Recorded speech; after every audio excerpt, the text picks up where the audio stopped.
Hey guys, Sean here. Welcome to the F1 Word and to the, and then it's a preview then. That would have been completely wrong, wouldn't it? Race reaction for the 2023 Abu Dhabi Grand Prix and of course the final race reaction of 2023 as well. Yes, this season is over. For some of you, I'm sure you're thrilled it's over. For others, perhaps Max Verstappen fans would like it's gone a little bit longer. I don't know. But yes, it is over. 2023 is done. And as a finale, I mean, look, you know my feelings on Abu Dhabi as a finale anyway. It should be Brazil. We know it should be.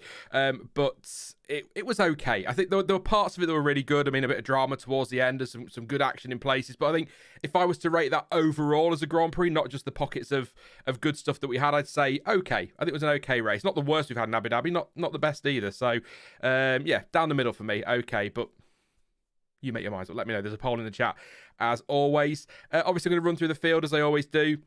In just a moment, we'll start with, obviously, the winner. No prize for guessing there, all the way down to the team who finished last today. I will do a little channel update after Driver of the Day as well, and we'll do a nice bumper Q&A, hopefully, at the end to round off the season. So quite a few bits to get through today. I've got some notes as well on most teams. Not everybody, though, but you know how it goes sometimes with TV direction. Yeah, I don't really know what to say. Like I say, okay race. Not too disappointed. I've definitely left Abu Dhabi, or the Abu Dhabi Grand Prix, feeling a lot worse than I did today. So it wasn't too bad. I enjoyed that one. What are you saying in chat? Yeah, even his donuts were perfect, says Royalty. Wonderful season, says Captain K. Yeah. and Carrie says, like the video before you start. There you go.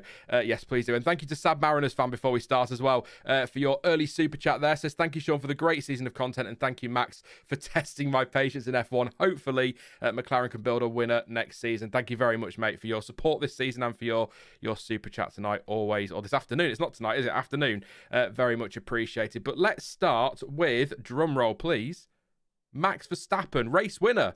Max Verstappen, I know, only the 19th time this season, as somebody just said in chat. CPB won 19 wins in the RB19. Pretty comfortable today. Great opening lap between Verstappen and Leclerc, by the way. Some great defense from Verstappen.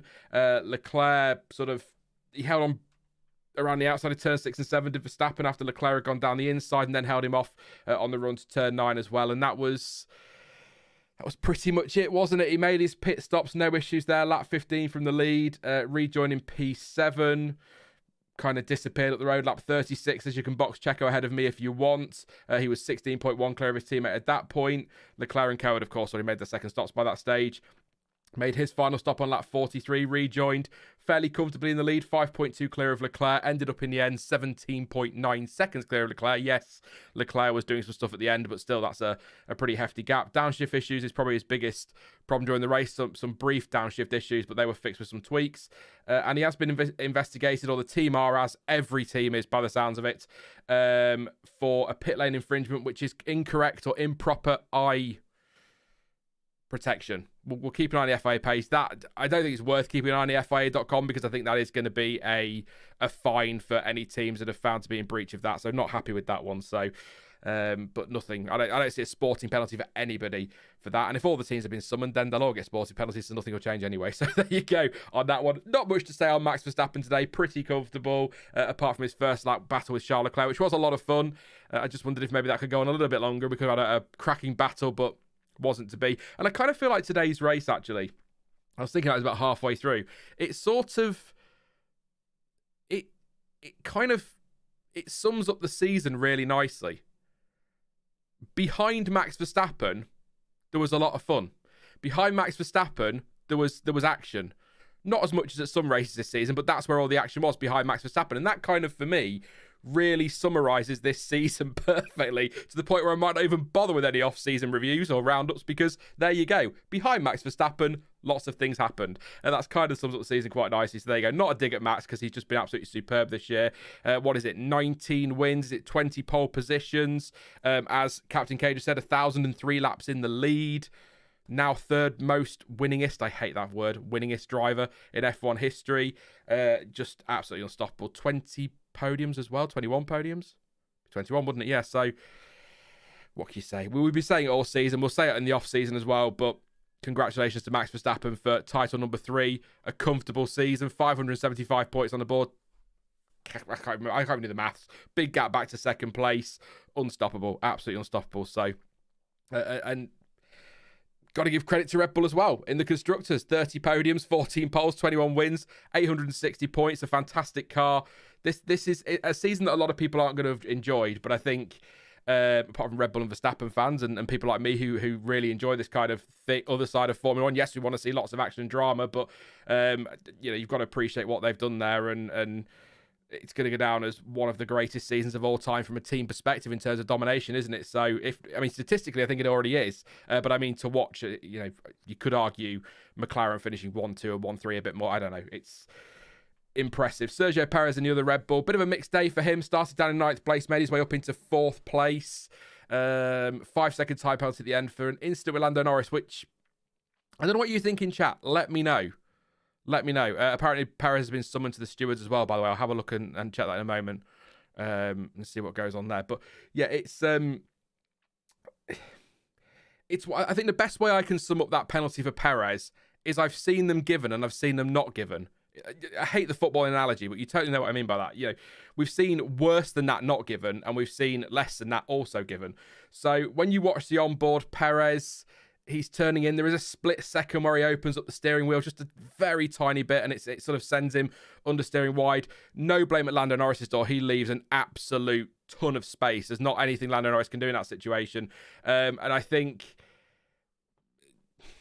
the onboard with Norris makes it probably look worse than it actually is, because it's quite a hefty wallop, isn't it, when you're watching the Norris onboard, and Perez comes sort of flying in from the left-hand side, but he's making the move. Norris said he was letting him go as well, so maybe that's been factored in, I don't know, but it's just one of those that I think if it hadn't been given, and I've said this a couple of times this season over things, if it hadn't been given, I'd be like, all right, fair enough, and it has been given, I'm like, all right, fair enough. It's one of those, and it's ultimately, it's done two things. It's kept Perez off the podium, but I think it's cost Ferrari P2 in the Constructors as well, effectively. Carlos Sainz also cost Ferrari in the Constructors today. We'll get into that a little bit later, but yeah, I think that's what it's done today. But I don't think it's that controversial a decision, and I don't think it would have been controversial if they're not given the penalty. It's one of those that could have gone either way, and I'm not... It's sort of more or less a 50-50 for me. I'm not... Again, the onboard from Norris, you're going, that's a penalty. And then you watch it onboard with Perez and you go, I can see why they've given it. And then offboard, you go, why? So it's one of those for me. And I'm not sitting on the fence. That's just how I viewed it. I didn't throw my arms up in a massive, whoa, what are you doing, Checo, when I was watching it. It wasn't that big of a deal. Really nice battle with Hamilton at the start. Although Hamilton was off track, which Perez reported. I think Hamilton let him go. We'll talk about that later. Really good pace, actually, particularly after his first pit stop, Perez. He was doing consecutive fastest laps down in P10, so he had the pace today. Passed Alonso for P6 on lap 25 and passed Piastri for P5 on lap 28. Made his second stop from second place on lap 42. Rejoined P6, made his way up, like I say, into... technically P3, officially P2, because Charles Leclerc let him go on that last lap, didn't he, to try and help him build the gap to Perez to help Ferrari in the Constructors. Ended up P4 after his 5-second penalty, so I think it's 3.8 clear of Russell, so that wasn't going to happen. So yeah, it's a weird one. It's a weird race, but I think he actually raced quite well. I think the only thing, or very well, I think the only thing was the Norris thing puts a bit of a downer on it, but for Sergio Perez this season, 4th place versus 3rd, or 2nd isn't really going to destroy anything, is it? But for his confidence, I think he'd have quite liked a back-to-back podium finish to the season. But there you go. That's the stewards have made their decision, and that's kind of it, really. What you said in chat, I'll just quickly check this for the penalty before we roll through. Brad says it was a nothing collision. Dell says it wasn't intentional, but it was his fault. Absolutely, yeah, absolutely. No, I don't think Dell's saying that came across that way, but just to be clear, I wasn't saying that was intentional, because it really wasn't. So just to clarify that to anyone listening, there is no way Perez deserved a penalty, says Crispy. Nuke Dukem, and at least said it the other way around again, says that collision is frankly question mark. In no world, in my opinion, is that a penalty, especially after what Russell did in Vegas. And one more. Pen for me, says Nicholas. I'm not, I don't know. Either way, like I say, could have gone either way. I'm not going to dwell on it because it's not really destroyed Perez's day. It's not really helped Ferrari, has it? But There you go. On the subject of Ferrari, Charles Leclerc, I'm going to fly through these. Charles Leclerc, P2 today. Good start and challenge for Verstappen, like I say. Really enjoyed that fight. Wished it had gone on a few more laps. Max had the outside to keep the lead into turn 6. Actually, surprisingly, I will say that I was quite surprised. I thought Leclerc had that done on the first lap. Now, Verstappen may well have come back 2 corners later and got him, or waited for DRS and got him, but I thought Leclerc had that, so actually really good driving from Max around the outside. Good effort. Tried at turn 9, but Verstappen hung on. Reacted to Verstappen's stop, end of lap 17, I think he did. Responded to Russell's stop as well, which was all triggered by Norris for the second stop. So I've not got a huge amount of notes outside of pit stops really for Charles Leclerc, until he got towards the end of the race, where he made a decision over the radio, because obviously Perez had the 5-second penalty. Russell, Ferrari needed Russell to be off the podium basically with Charles Leclerc in second. He decided to let Perez go, give him the DRS, give him the tow, let him go. No challenge whatsoever. In fact, basically stopped, didn't need to let him go. So there you go. And then made a decision not to back Russell up, which yeah, I think from a sportsman-like point of view, I think, yeah, I get that. But also, I think when you consider if he backs Russell up, he's got to try and somehow ensure that he doesn't end up 5.1 seconds behind Perez. So it was one of those things where he could have tried it on Russell, but it could also have backfired massively, and he ended up not finishing second in the Constructors anyway. So I'm sort of pleased to see that he didn't do it. Again, from a sportsmanlike ship thing point of view, you know what I mean. But I also kind of wish he had, just for the drama, just to give us something to get excited about at the end. But yeah, it was worth a go, and I think it's really smart. It just shows Leclerc's thinking a lot. And I saw somebody say on Twitter before I went live that they were saying that they feel like Charles Leclerc is fighting tooth and nail for Ferrari, and are not convinced that he's getting the same back. I don't know what you guys think in chat or the comments later. I'm not saying Ferrari aren't trying. Of course they're trying, but it does, when you listen to both drivers actually this season on strategy and things, it always seems like they're pushing Ferrari rather than Ferrari pushing them. And I sort of think, should that be the other way around a little bit? You know, should Ferrari be giving it a bit more? I don't know, but let me know what you think. It's an interesting point of view. So it didn't really work out for Ferrari today. P3, obviously, don't get that extra money, don't get the extra bonuses for the team, don't get the slightly better garage for P2, but ultimately the consolation prize is a bit more wind tunnel time next year. So it's hard. They'll be disappointed because they're racers and they want to beat particularly another manufacturer like Mercedes, but I think they can take a lot of comfort, if you like, in the fact that they've got that extra wind tunnel time next year when they're trying to chase down Red Bull, because it's going to be tough for anybody, isn't it, to catch Red Bull next year. So if they've got a bit more wind tunnel time, it might help them in 2024. So we'll see. We're getting a bit ahead of ourselves there, though. Carlos Sainz, meh. For his race today, ran long and pitted at the end of lap 23 for a second set of hard, so committed to the 2-stopper nice and early. Then ran ridiculously long and waited for the safety car. Strategy just didn't work. And I wrote in my notes, on my lap 50 notes, every now and again when it gets towards the end of a race, I write some notes down, just my thoughts on lap 50. They needed to pit him to give him enough laps to try and make his way back through the field. And I think they pitted him, if it wasn't on the final lap, it was the second to last lap. Let me just double check this on the, I've got it open today. So they pitted lap 56 for a set of softs. Now, officially, he is classified in P60. No, he's not. P18. However, according to the timing screens and actually the FIA document, he didn't finish. He pulled into the pits to retire. So, I don't know what Ferrari have done there, why they've pitted him to retire on the final lap, but they just made that decision to do so. So, officially, he has finished 18th, but he did actually retire on the final lap. I think he would have crossed the line, wouldn't he, when he came through the pit lane? So that's probably why that's happened that way. But I'm not sure what went on there. I'll have a look on Twitter a little bit later, see if we get a press release or anything. But just disappointing from Sainz today, and ultimately, Leclerc tried what he could up front. Yes, maybe the 5-second gap could have been built. Leclerc could have backed Russell up and tried it, but that could have gone either way. There's lots of things that could have happened, but also what could have happened is Sainz could have turned up with some pace today and actually picked up a couple of points and helped Ferrari to that championship. I think a lot of Fred Vasseur kind of played it down a bit and said that, it doesn't matter ultimately because we didn't have the pace today and there were other things at play. But I think losing that time in FP2, the crash, it's the only representative session. They've got to rebuild parts of the car, so maybe the car doesn't always feel 100% after that. So I think that is what really, really hit him hard this weekend and hampered him. We saw it in qualifying, didn't we? He didn't really have the pace there when Charles Leclerc's up there in second place on the grid. So that's what's cost Sainz, I think, this weekend. Again, the consolation prize is that it's it's extra wind tunnel time for Ferrari. The disappointment will be that they've finished third. But interesting point to make as well. That drops Carlos Sainz to 7th in the Drivers' Championship. I did not have Fernando Alonso P4 and Charles Leclerc P5 on my bingo card, if you like, for this weekend. My predictions were, I think I put Sainz 4th, Norris 5th, Leclerc 6th, and Alonso 7th. So it's sort of almost the opposite of that. So that really did hit him hard. But again, we said this before.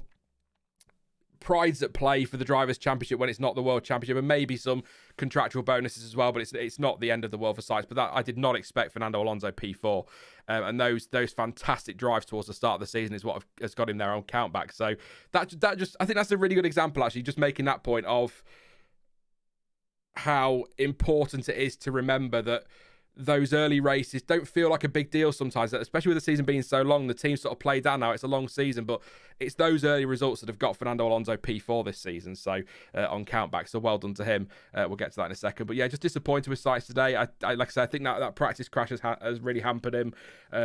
Even though Fred Vasseur's played that down a bit, but I kind of wanted Ferrari to do it today. Nothing against Mercedes. It just, when you go into a weekend, it's a bit like the F2. I was sort of rooting for Frederic Vesti this weekend because I like to sort of back the underdog, and Ferrari were the underdog going into today because they were behind Mercedes, I guess you could say. So that's kind of where I was today. Also, I love Ferrari, so there you go. Obvious point to make there. That's the top 3. Any points you want to make on the top 2 teams quickly? Just anything on Ferrari, and then we're going to do Mercedes. Giving Carlos 2 sets of hards was dumb, says Kevin N. They pitted Carlos to save the engine for his road car. Brad says maybe Ferrari shouldn't leave all the young driver practice time until Abu Dhabi. Yeah, do you know what, Brad? That was a weird one for me this weekend. I know that the first practice session isn't that representative in fact, it isn't representative at all, really, is it, in Abu Dhabi? But you got a long season. I feel like there were other tracks they could have slotted some young drivers into. A lot of teams, actually, and I'm quite surprised they all waited so long. It felt like a panic at the end, didn't it? But there you go. And Black Hawk said, just on the summons, actually, didn't know that all team principals have been summoned to the stewards over the goggles issue during pit stop. So I think that's going to be a ticking off for everybody. We might get fines for every team. It's Christmas party season, so the FIA have got to fund that somehow. I'm joking. Partially, but there you go. Who do you think will be quicker next year, Ferrari or Mercs as CPP1? We'll do Q&A later, mate, but my prediction right now would be Mercedes. I think they've got to have learnt something from these 2 cars. And, well, no, actually quicker. No, you said quicker. Probably Ferrari then, and then they'll just shaft themselves all season with pit stop strategy. That's what they do, isn't it? So there we go. We'll do Mercedes, and let's get Mercedes done, then we'll fly on with the rest of the field. George Russell, I think excellent drive today in P3. P4 across the line, P3 to take the podium and to make sure that Mercedes get that Constructors' Championship P2. And actually, an important drive today from George Russell because Lewis Hamilton was really struggling for pace today and just didn't seem to have the pace to get ahead of those ahead, obviously. So massively important from George Russell today. A couple of attempts around the outside of Piastri at turn 9 for P4 on lap 7 and on lap 9 as well, actually, but too deep and Piastri ducked back underneath. So that was a really fun battle to keep an eye on. Did finally get past in the end around lap 11. Pitted on lap 14 and managed to jump Lando Norris, who was having a slow stop. I think about 5 points in seconds for Norris, that one. Responded to his stop from P3 later on. Did want to try the one stop, but was told there was a bit too far to go on that one. I think the right call in the end to go for the 2 stop from most teams. I think pretty much everybody did today. 3.1 second stop, rejoined P9, but only just ahead of Norris. Was told outlap was critical. Managed to hold off Norris and tried to undercut Leclerc, but wasn't quite there in the end. But that was quite tight between Russell and Norris there, and that could have been a bit more exciting. But I think Russell fairly solidly comfortable there. I don't think Norris had the pace today to really threaten the top 3, which was a little bit surprising given his pace yesterday. Lewis Hamilton will do him quickly. P9 in the end, off track at turn 1 and past Perez. Perez did get past, so I don't know if Hamilton was told to let him go. Let me know in the chat. I'm not 100% sure on that one. I think commentary said that he was told, but I don't always trust Sky commentary, let's put it that way. Said he didn't have the pace to get ahead of Perez and Gasly ahead, and that was according to 10 on lap 10 on the team radio. Contact with Gasly on lap 15, front wing damage. Bit of a weird one, actually. Gasly sort of locked up, went in a bit deep, turned in, Hamilton hit the back of him. I don't think there's any foul play there from either driver. I don't think that's a penalty. Said he lost some front end because of some front wing damage, but it was told by Bono shouldn't be too bad. Essentially, I'm sure you saw it, but the left front end fence on his front wing was a bit wonky. Basically, he wasn't flapping or anything, so no need for a meatball flag. Like I say, pit stop infringement is investigated. So Ted did say in commentary that some of the mechanics did not have helmets down and were not wearing the required eye protection, so likely a team fine. That's now all team principals, so that's going to go across the grid. I suspect what will happen, and you know how great I am at predictions, you'll have seen them going across at the bottom of the screen. I think 58 points out of 100 and something, 158 or something this season, so not great.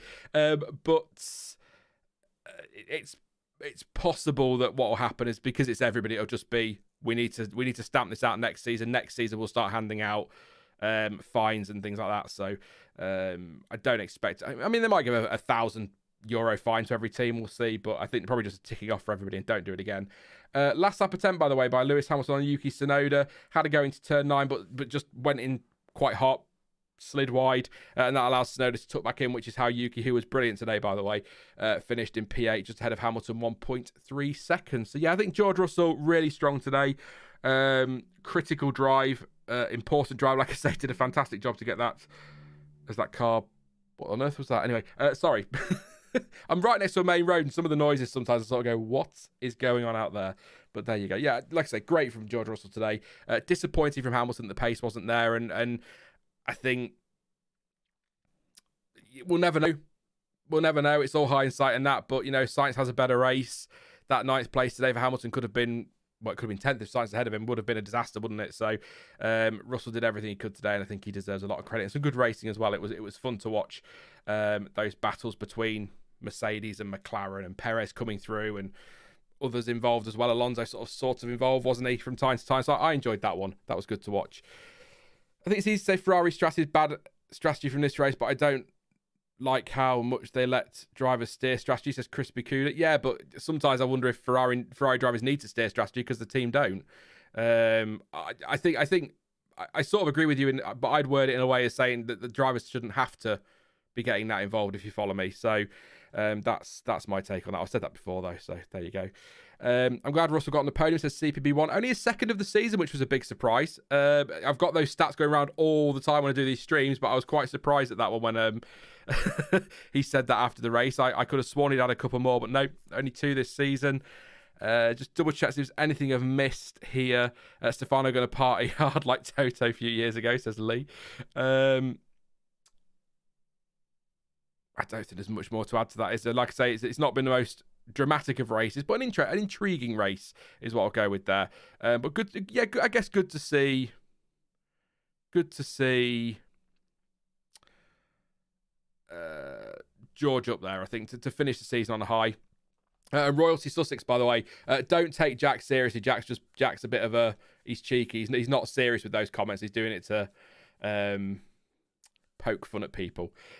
So I wouldn't worry too much about what he's saying there. I mean, mentally, he probably is about 10, to be fair. I know Jack. I'm not going to tell you the stories. He's a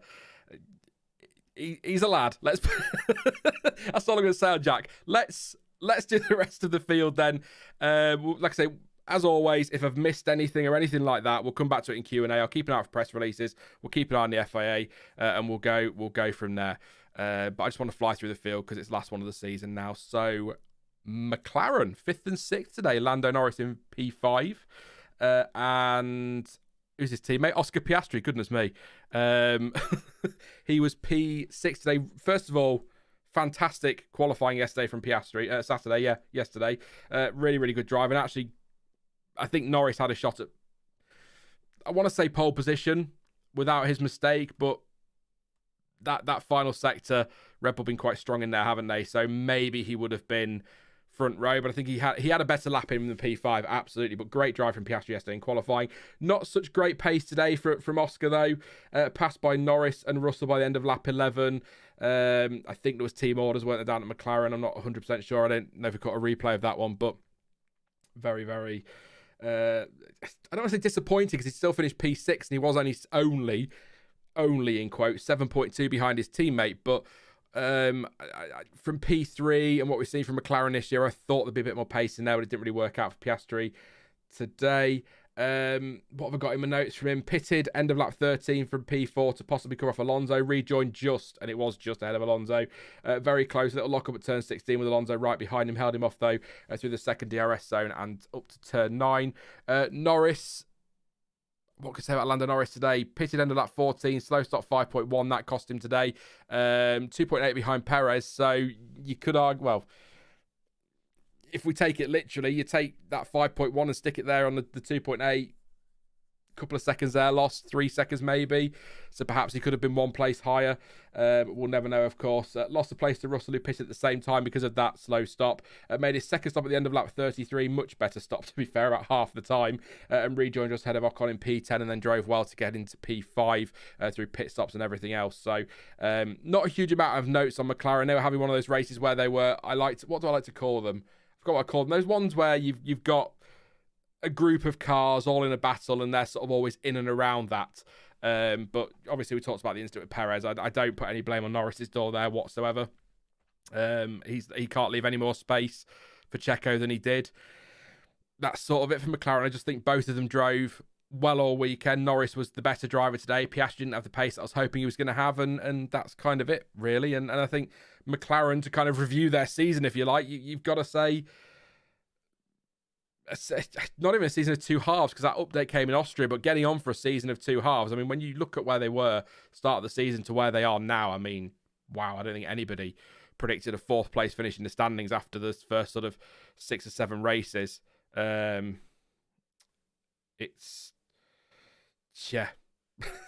I don't know. Nobody could have predicted that. It was a fantastic turnaround, and it's good to see them up there. And I hope they've got a race-winning car next year. I think it's going to be tough to beat Red Bull again. I mean, they gave up on their car in the summer. I think started working it from Singapore at the latest. So absolutely superb from McLaren this season, the second half, and great from Norris today. And I don't think there's a bad drive from Piastri, by the way, just to be clear. I don't think there's a bad drive from Piastri. I think he drove well. Just not the pace I was hoping to see from him today. So that's 5th and 6th for McLaren. Confirmed P4, 302 points in the end. Pretty solidly, I think, over Aston Martin. Alonso gave it everything today, really. But yeah. I'll come back to that in a moment, actually. Yeah, I'm sorry, I'm getting messages on Discord about summons and things. I'll read those in a bit. We will get to those, I promise. I want to read it now. No, I've got to read it now because it's a Perez one. I just want to clarify this. Sorry, McLaren fans. I've not got many notes anyway, so we'll have to come to them later when you do Q&A or throw some facts at me about the race. But I'm going to have to check this one just to check this with Perez what it was. I forgot to do it earlier. So, alleged breach of Article 12.2.1K of the International Sporting Code. Statements made over the radio at 16:31. So 16:31 would have been... When was that? Is that during the race, or is that just after the race? That's Abu Dhabi time, so it's during the race, isn't it? So I'm not sure what he said. I'll just check and see what that thing said on Discord, because that's an interesting one from Sergio Perez there. It doesn't Autosport not saying, so I'll keep an eye on that one. Could be interesting, but I'd imagine any kind of comments that have upset the stewards will probably be a reprimand at worst, or maybe a fine. I can't see them giving a sporting penalty for him. I don't know. Let's say calling a steward a dickhead. I don't know. I don't know what he's called them. I don't know what he said, but yeah, about 30 minutes into the race apparently that was. So we'll see how we go there. But yeah, like I say, I don't want to say any more on McLaren. Sorry to McLaren fans. I've not got many notes, but I'm not skipping over them because I don't like them or anything like that. I just haven't got the notes to really go with their race. But I don't think it was a bad race at all from Piastri. Just not as much as I hoped. And Norris really solid today. Good to see him fighting. Actually, good to see some good battles out there between Norris and others. So I enjoyed that. I always enjoy a good battle anyway. Fernando Alonso P7 and Lance Stroll P10 for Aston Martin. So double points actually for Aston Martin today. So I feel like they've done all, the pace isn't where it was at the start of the season. It's probably all they could have done this weekend, realistically, to take the fight to McLaren for P4. I don't think many thought they were going to be able to get that anyway. So pitted lap 12 did Alonso from P7. So he's been in and around P7 for much of the race. Did say on the radio, we have the slowest car on the straight by far before a lap later overtaking Hamilton down the straight with fresher tyres, of course, but still, there you go. There was one interesting incident. Lewis Hamilton claiming that Fernando Alonso brake tested him at turn 5, on the run to turn 5. And when you watch the onboard, there is no doubt whatsoever that Fernando Alonso brakes extremely early for turn 5. And I thought, how have the stewards not really twigged that? That looks like a brake test. However, just before going live, Anthony Davidson did some analysis on the SkyPad, and he's pointed out that he thinks, and I tend to, looking at the positioning of the cars, looking at how Alonso pulls over to the right as if he's trying to wave Hamilton through almost and hits the brakes, he thinks he's trying to let Hamilton go before that first DRS line so that Alonso gets the DRS down the straight and Hamilton doesn't, so that he's not under threat from Hamilton. So I think... I don't think that's a brake test. I mean, why? What's the point? What's he gaining from a brake test? So I don't think it's a brake test. He does brake early, but I think it is to try and play some DRS games over that line. So I think I didn't really consider that until Ant Davidson had sort of said about it, and I thought, he's got a point. He's got a very good point. I mean, why wouldn't you? Why wouldn't you try it? Because he's got nothing to gain from a brake test there. It's not like he's backing him up into anybody. So I think that was a risky from Alonso, because if Hamilton's not, maybe a lesser experienced driver goes straight into the back of him there, or the stewards could have interpreted that as a brake test, but they didn't, and I think that's fair. I think it's, we saw it with Verstappen and Leclerc, didn't we? We've seen it a few times, actually, with people battling through the field for DRS, but we saw it in Saudi Arabia last year, didn't we, with Leclerc and Verstappen. That was great to watch. So I think Alonso just being the wily old fox that Fernando Alonso is. So, yeah.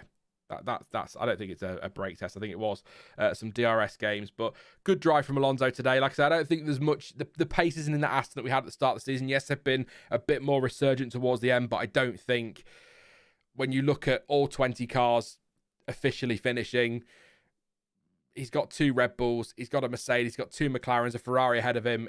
It's going to be tough, isn't it, to get anything much more than sort of 7th place. So I think that's a really good drive from Alonso, and did all they could. Lawrence Stroll saying before the weekend, apparently, that whatever happens, even if it is 4th place in standings or 5th, they've still had an exceptional season and they're very happy with this year. So progress has been made. Lance Stroll, as always, I've got nothing on Lance Stroll because I don't think we see a lot of him, really. He's another one that, a bit like McLaren on TV direction, that is sort of in and around things, but you don't specifically see much from him. Today I'm talking, but running as high as P2 during the pit stops, finished P10, started P13. When were his pit stops? That's the least I can give you. When were his pit stops? Let's have a look. Stroll pitted lap 22. He was on used tires, actually, on lap for his first stint. Then used tires again for his second stint. Although I'm not sure how... No, Aston Martin like to put a cycle through, don't they? So that's probably a lap and then into the pits. So I won't read too much into that one. Then lap 42 for his second stop to put on a fresh set of mediums to go to the end.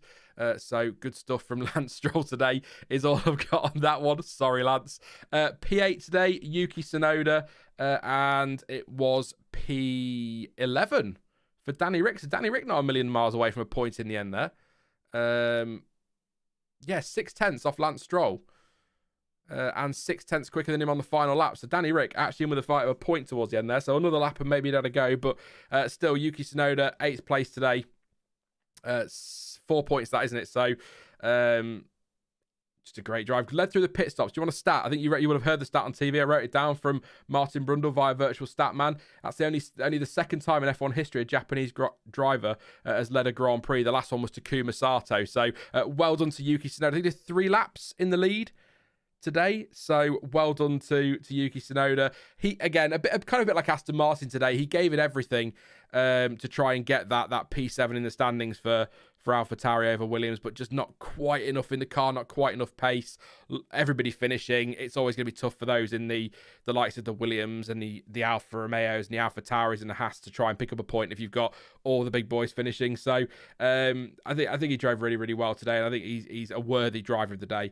I think there's some really good drives today, actually, so congrats to him. Pitted, ended lap 22, rejoined P12. I assume he's 2 stopped. I'd be surprised if he 1 stopped. I'm going to be surprised. He 1 stopped. There you go. That somehow makes his drive even better. Pitted lap 22 and ran the hards right to the end, so that's a long stint on those hard tyres. Most drivers around him, who 2 stopped? I think Ocon 1 stopped, he did indeed.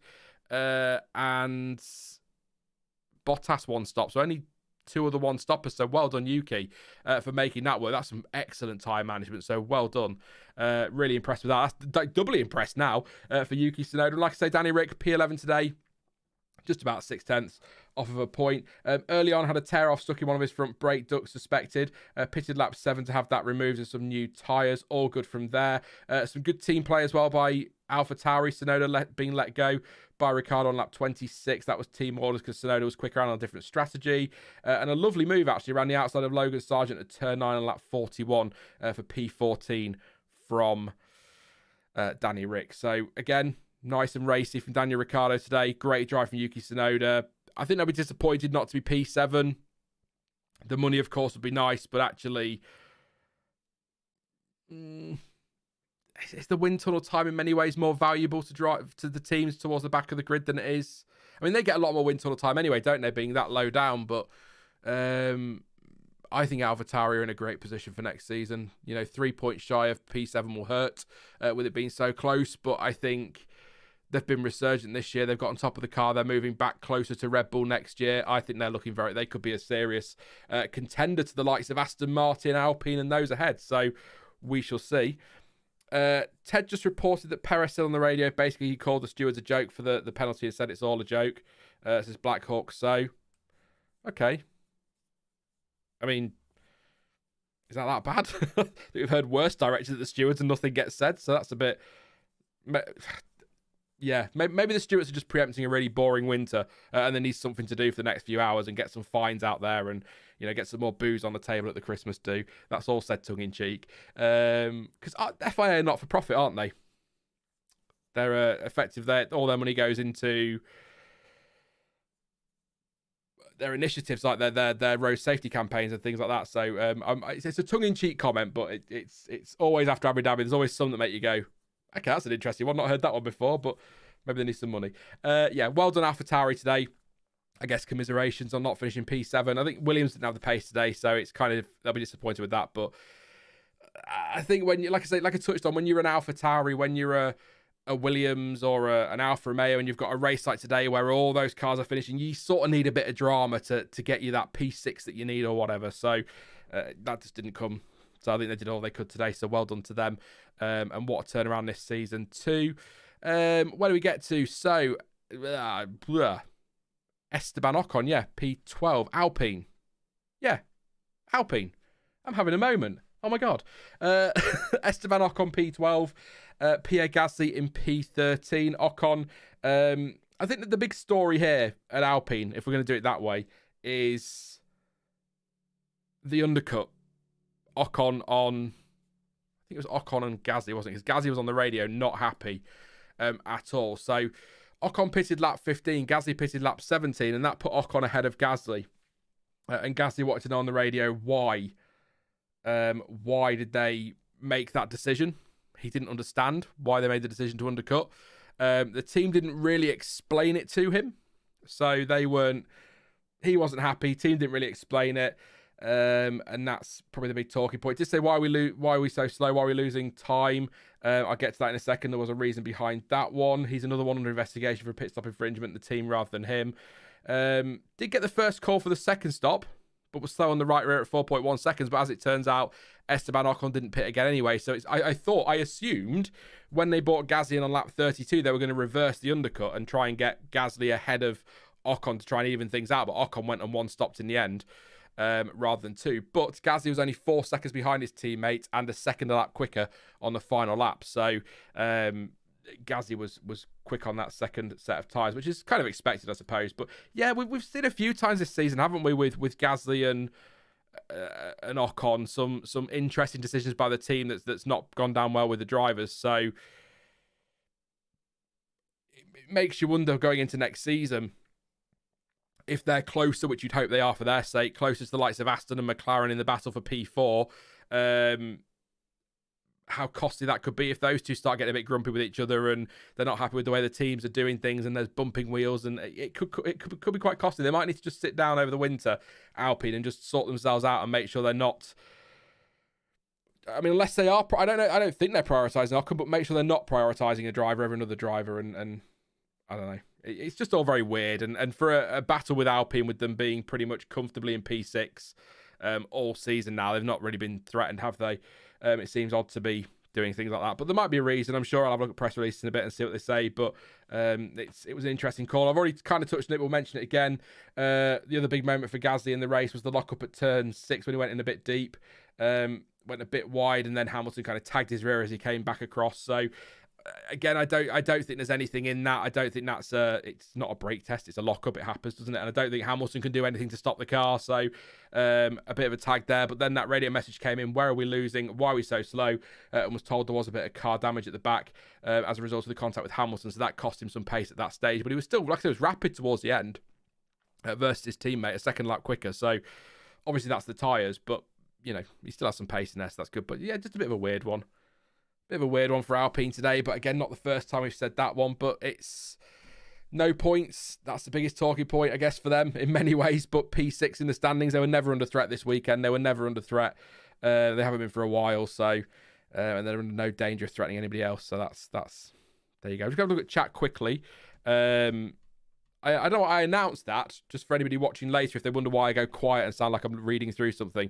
I just want to double check if anyone said anything on the actual information on the actual Alpine call. Whether it was, I don't know. It just seems odd. But then, were they always going to one-stop Ocon? In which case, maybe that's his one-stop strategy, how they were going to make it work. I don't know. Perhaps they figured if they one-stop Ocon, Gasly will be quicker, they can swap them back around. I don't know. It's just a few moments like that. But there was definite damage to Gasly, according to the team on the radio. Obviously, we won't know for sure until the car's been checked when it gets back to the garage, so I'm sure they'll say. But, yeah, under trade damage, that was it. Jack, thank you for reminding me there. You're a Verstappen fan. You're a Verstappen hater. Gasly possibly had damage. We've gone through that one, yeah. We'll talk about Bottas in a bit. Maybe not quite to the extent that you are, Corp, but we might talk about Bottas a little bit later when we get to him. But yeah, I don't think there's anything much more to say on Alpine, so we will spin on, I guess. Williams, Alex Albon, P14, Logan Sargent P16. I think I saw it may have been Stroll actually make a move on Sargent, thinking about it off the top of my head at one stage, but I don't really recall seeing much of Logan Sargent today. He is investigated for pit stop infringement after the race. I think I can stop saying that now because it is every team, so I will stop saying it now. Alex Albon, team radio on lap 11. He said the wind is just disconnecting our car like crazy. That is the issue. So I think really struggling today were Williams, and I have had their press release through because I've got the notification, so I can read you what Alex Albon said. He said, my race was okay today. I don't think it was the best following a bad start, but we seem to recover for the second and third stints. Unfortunately, Tsunoda was too fast for us to have any involvement in the race. However, it's been the hard work across the year that's allowed us to seal P7 in the constructors. It's a long season, isn't it? It's a championship. That's why it's a championship fought over multiple races. It's consistency at times, isn't it, that does it? So that's what's done it for Alex Albon. Congratulations to the team, including everyone at the track and back at the factory. Looking at the progress we've made, it's been a great achievement. I'm also very proud of my performances, so I'll give credit to myself for what has been my strongest year in F1. And I've said it a million times, Alex Albon has really impressed me this year. Absolutely has. Nothing specifically really on his race apart from that. And Logan says, firstly, congratulations to the entire team at the track and back at Grove for claiming P7 in the constructors. I was unfortunate not to get a position or two at the start. Other than that, we missed a bit of pace purposely. We didn't optimise strategy to try and hold back Daniel Ricciardo as long as we could. Interesting. I was proud of the defence I put up against him for a few laps to contribute to helping the team today. I enjoyed the end on fresh, hard tyres coming back to the field. Yeah, from a personal point of view, it's been another strong weekend. Obviously, yesterday was unfortunate with the track limits. But once again, I've had the pace of what was capable. Yeah, nothing much there. What's Dave Robson said? Nothing. But really interesting to hear that was a fight then. So some battling going on between Logan Sargent and Williams to keep Danny Rick at bay. We may have seen it. I'm just trying to vaguely remember the race. It was like an hour ago and I've forgotten everything. That's why I do notes. But actually, with Ricciardo only 0.6 off Stroll, that would have been a point. It wouldn't have been enough. Still wouldn't have been enough, but it still stopped Ricciardo potentially getting to the point. So we didn't see a huge amount of Williams, and I've got next to no notes. But it sounds like they had quite a lot of fun holding up Daniel Ricciardo, which could have. Again, it didn't make any difference in the championship if Ricciardo had scored a point because that would have put them on 5 and they needed 8. But it's still, they did what they could to stop him. So well done to Alex Albon and Logan Sargent there. Kind of wish I'd seen that one, to be honest. That would have been a lot of fun. But yeah, there you go. Haas today.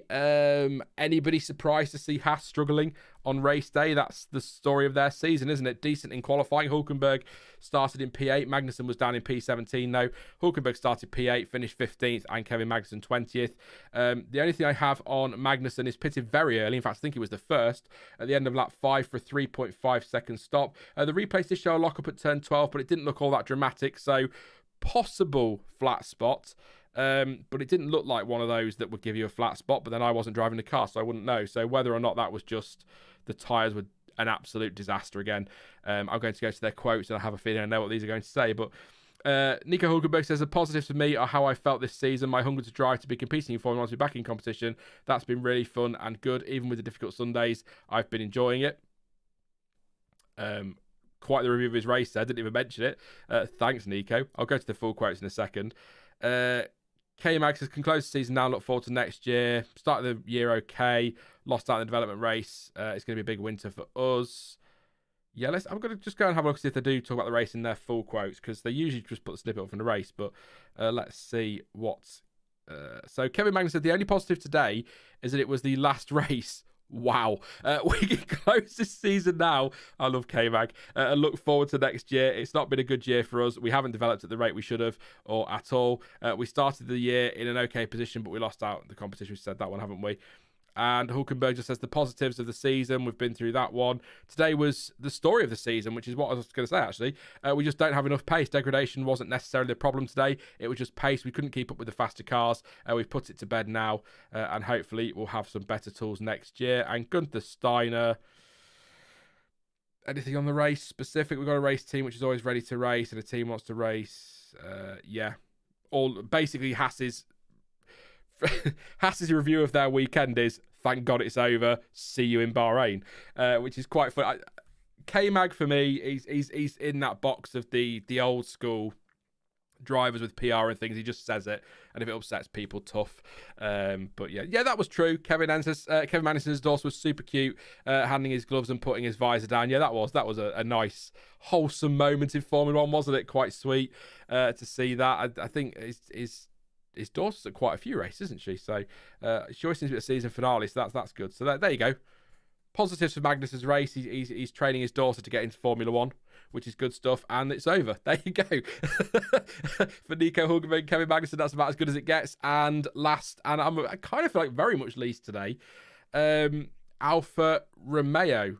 Bottas started 18th, finished 19th. Zhou Guanyu started 19th, finished 17th. So good news there for Zhou, I suppose. He is another team, of course, under investigation. Attempted to move around the outside of Ricciardo. Did Bottas at turn 9 on lap 22, but Ricciardo tucked in and held on to P11. We saw little bits of Bottas involved in scraps throughout the course of the race, but as tends to be the case for Alfa Romeo, I have no notes because they're not. I say this every time, but it's the thing with F1. The focus is on the battles and the focus is on the leaders. So there's always a team that seems to get missed out, and I always feel like it's Alfa Romeo. So I'll see if I've got anything on socials, but I'll have to keep an eye out for the press release, which is usually in by now. So I'm quite surprised it's not here yet, but I'll keep an eye out and see what the teams are saying. But I think a bit of a weird season for Alfa Romeo. I think that they seem more competitive at the start of the year. 16 points on the board, 9th in the standings, long way off in the end. AlphaTauri in P8. It's just not really great. It's not a great sign off for Alfa Romeo. Obviously their last race in Formula One for now, as a title sponsor or whatever they are at Sauber now, who will be Sauber next year. One thing I will say is apparently the Audi name will not be incorporated into Sauber in any way next season. That is not happening until they enter properly. So I did speculate earlier in the year about maybe becoming Sauber F1 Audi or something, maybe rebadging the Alfa Romeo sponsorship with Audi and trying that as like a title sponsor, but they're not. There'll be nothing there. So it will be Sauber F1 team next year. Probably a title sponsor as well to bring a bit of money in. But yeah, Alfa Romeo gone. And I've not heard anything more on the Alfa Haas rumours that we heard earlier in the year, so I don't know if that's going to be happening. It'd be quite a Haas Alfa Romeo would be quite cool, wouldn't it? Rather than Haas Ferrari. So that'd be a nice way to keep the name in the sport. And of course, Franz Tost final race as well. I forgot to mention earlier. So we'll talk about Franz in a bit. I'm sure we will. If not, we've got the winter to talk about him, so that's not a problem. But yeah, that's it on Alfa Romeo. Anything in chat that I need an Alfa Romeo? The one and only says Alfa Romeo's season can be summed up with at least we're not as bad as Haas, and that's it really. Fair enough. Sauber Steak says CPB1. Typical Sauber season, always strong at the start, says Nick. Yeah, very true. Kevin wants to watch the Gunther sitcom. Yeah. It's an interesting one, isn't it? So I'll come back to Alfa when they get the press release. I will come back to Alfa when we've got the press release, just to double check these decisions from the stewards. Race scrutineering is in. No issues there by the look of it, so that's good. Still, so just to confirm, team radio communication for Sergio Perez, that's under investigation for calling the stewards a joke, which, yeah, sure. And all team members, or managers, sorry, are with the stewards, or are supposed to be with the stewards, for a breach of Article 34.13, which is used, not using appropriate eye protection during pit stops today. So that is what's going on there. We'll keep an eye on that. I'll get Alfa Romeo's press release as well as soon as it comes in. But driver of the day, let me know. One surname in chat. Who is your driver of the day? Yuki Tsunoda got the official driver of the day. I think he drove very, very well today. While you're getting your names in for driver of the day, I'll think of mine. I think I'm probably going to lead a similar way. I think there's some really good drives today from some people, but we'll come back to Alfa Romeo and teams like that when we get to when we get to Q&A, and I'm sure you'll point something out that I've missed, a massive overtake or something, but these aren't ever reviews, they are just reactions. That's the point, and that's the way we are. So let me know your driver of the day. I'll read a few out in a second. Don't forget to drop a like as well while you're doing that. That'd be appreciated. We're nearly at 100. That'd be fantastic. Thank you to everyone for tuning in. We don't always do good numbers on the Abu Dhabi race reaction. There was one we did really great numbers on. You can guess the one. A couple of years ago, 6,000 I think we're here. So that was an interesting one. But yeah, always appreciate your company for these race reactions. And thank you for your support this season. You can pop a super chat in as well if you'd like to get a question in early for Q&A later. That money will help support the channel over the winter. So that's greatly appreciated. But as always, no obligation or pressure to do that. From my side, I will always try and get to people in chat for Q&A later. So like I say, Yuki Tsunoda, official driver of the day. White Walls has gone with Leclerc. Ritvik has gone with Russell. Mr. Bungle says Leclerc 100%. I think AlphaTauri had a lot more in the hard stint. CPB says Verstappen. Kevin is talking about Alfa Romeo, bring back the BAR name. Purple Zebra says Russell. The one and only went with Verstappen. Lee Nooks went with Yuki or Charles. Blackhawk So says Yuki. Brian says Yuki by a long shot. Corn says Yuki. Nick says Leclerc. Akinya says Leclerc for good start and extremely long radio messages. That's true. Yeah, kept us entertained, didn't he? Leclerc for Jordan. Adrian's gone with Leclerc. Corp says Tsunoda or the kid that trolled Ted Kravitz live during the interview. I must have missed that one. And Vesk says Charles. It's a tricky one. I'm between three, and they are Verstappen, Leclerc, and Tsunoda.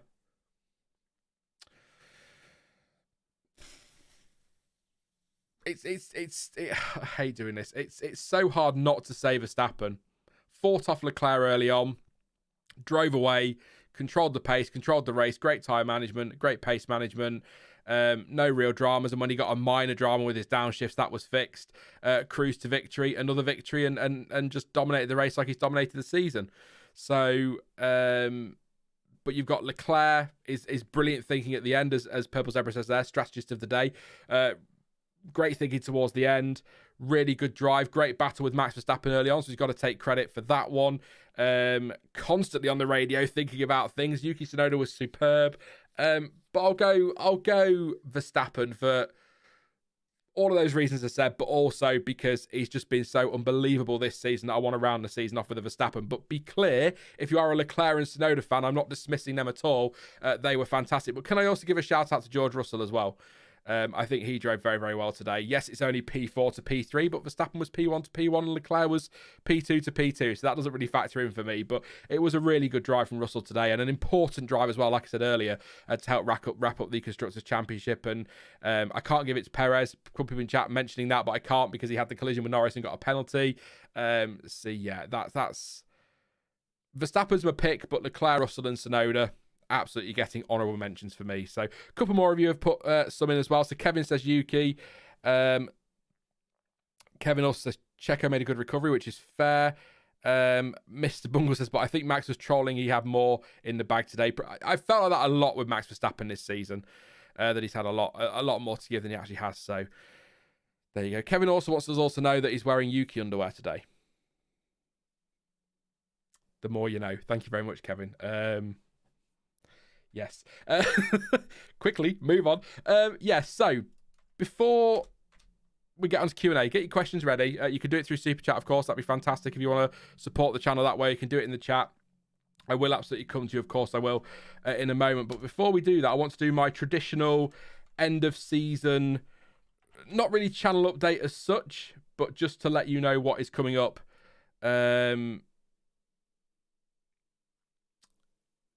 Over the winter and in the next few weeks. So, as I mentioned last week, there was a fear that the channel wasn't going to survive the winter and I wouldn't be back next year, but that has been resolved now. So thank you to the person in question.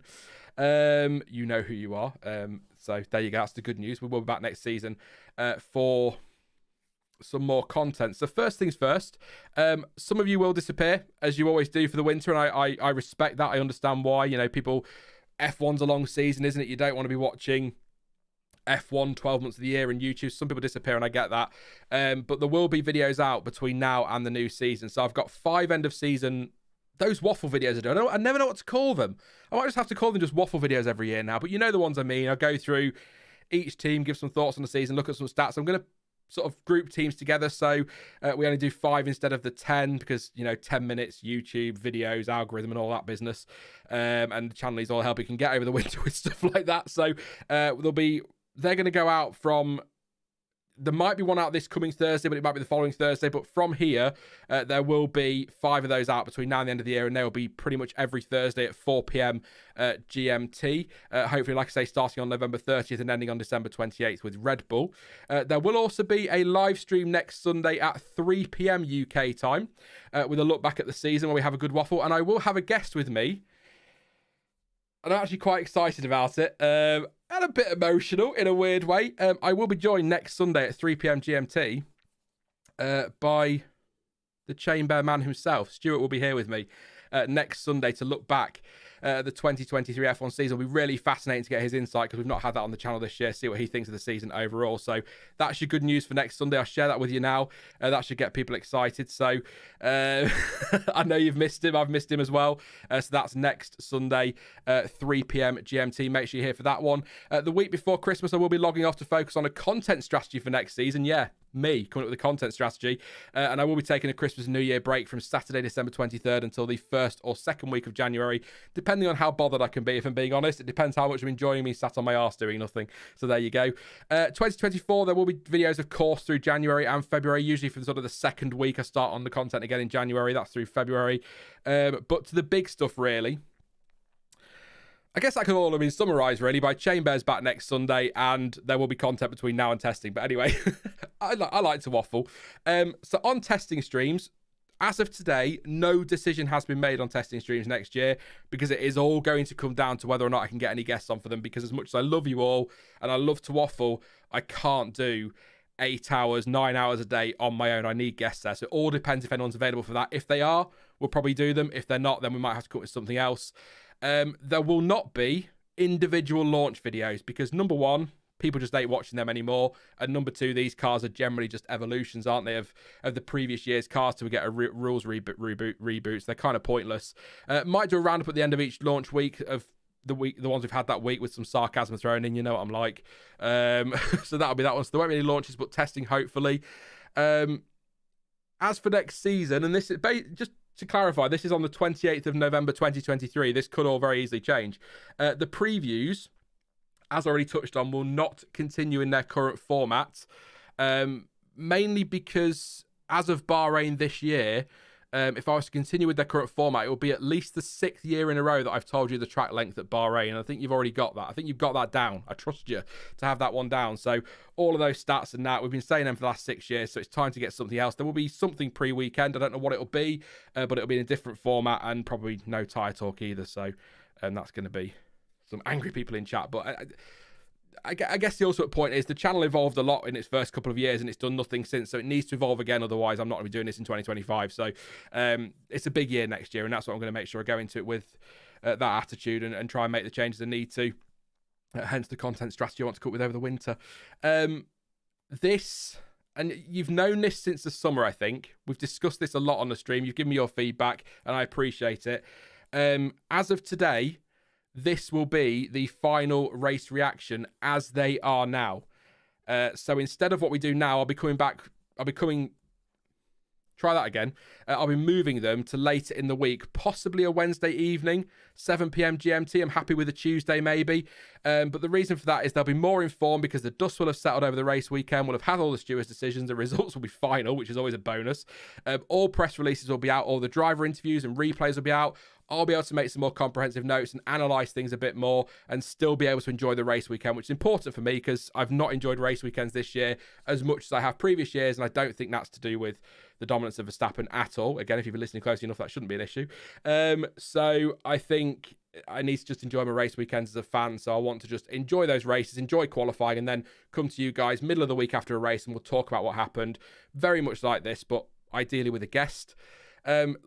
The goal is that most of those will feature a guest. There'll be one or two, I'm sure, that can't because, people are busy and things like that. But I would like to have a guest for all of those. So there'll be more discussion based like they used to be. So I suppose, actually, although the race reaction is disappearing in name and in terms of their day and time, they are still going to be a feature on the channel just with a different name and things like that. So it's not a big deal. It just moves a little bit. So I might also sort of do 60 minutes talking about the race weekend, half an hour Q&A, and then crop the Q&A out and put the race reaction stuff up as a podcast type thing as well. So that's, again, yeah, look, if you've any feedback or ideas about the channel's future that you'd like to share, feel free to post them in the comments. I will come back and read them when I go to work on this content strategy that I mentioned earlier. To be clear, though, and I know this is an obvious statement, but it doesn't always... Some people don't always understand this. Any feedback that is put in the comment section is not contractually binding. And if I don't like the idea or I don't want to do it, I won't do it. So just to be clear on that one, and that's obvious, but not everyone gets it. So the reason I say that is as of the 28th of the 11th, 2023 is because, and you can come back to this next year and call me out on it if you like. That's all assuming I've got the bottle to make the changes. Changes have been coming for a while. I started in 2020, defaulted to normal content because I panicked about the pandemic, and went back to my old ways and nothing really evolved. But it all depends. I might turn around in March and be like, no, I can't do it. Need to do previews and reactions. But, a lot will change, but it'll be... Like I said, I don't think moving the reactions to be named something else and then move them into later in the week with a guest on, more informed, more information, a bit more proper analysis. Still lots of opinion and waffle, but I don't think that's a bad thing. And I also don't think it's a bad thing to evolve the previews. I know there'll be some people that are really pissed off at that. Some genuinely and some just jokingly with the tie talk thing. But, channels have to evolve on YouTube. This channel hasn't moved really for about 4 years. Properly, apart from a couple of months in 2020 when I tried some new stuff that I really enjoyed and the channel was booming, and then I bottled it. But you've got to evolve in these things, otherwise the channel's not. I guess my question is, would you rather I make the changes now and I'm still here in 5 years' time doing this, or not make the changes and then next year's my last year covering F1? That's kind of, that's not a threat. It's just the way. That's just the reality of the situation. So it's such a more.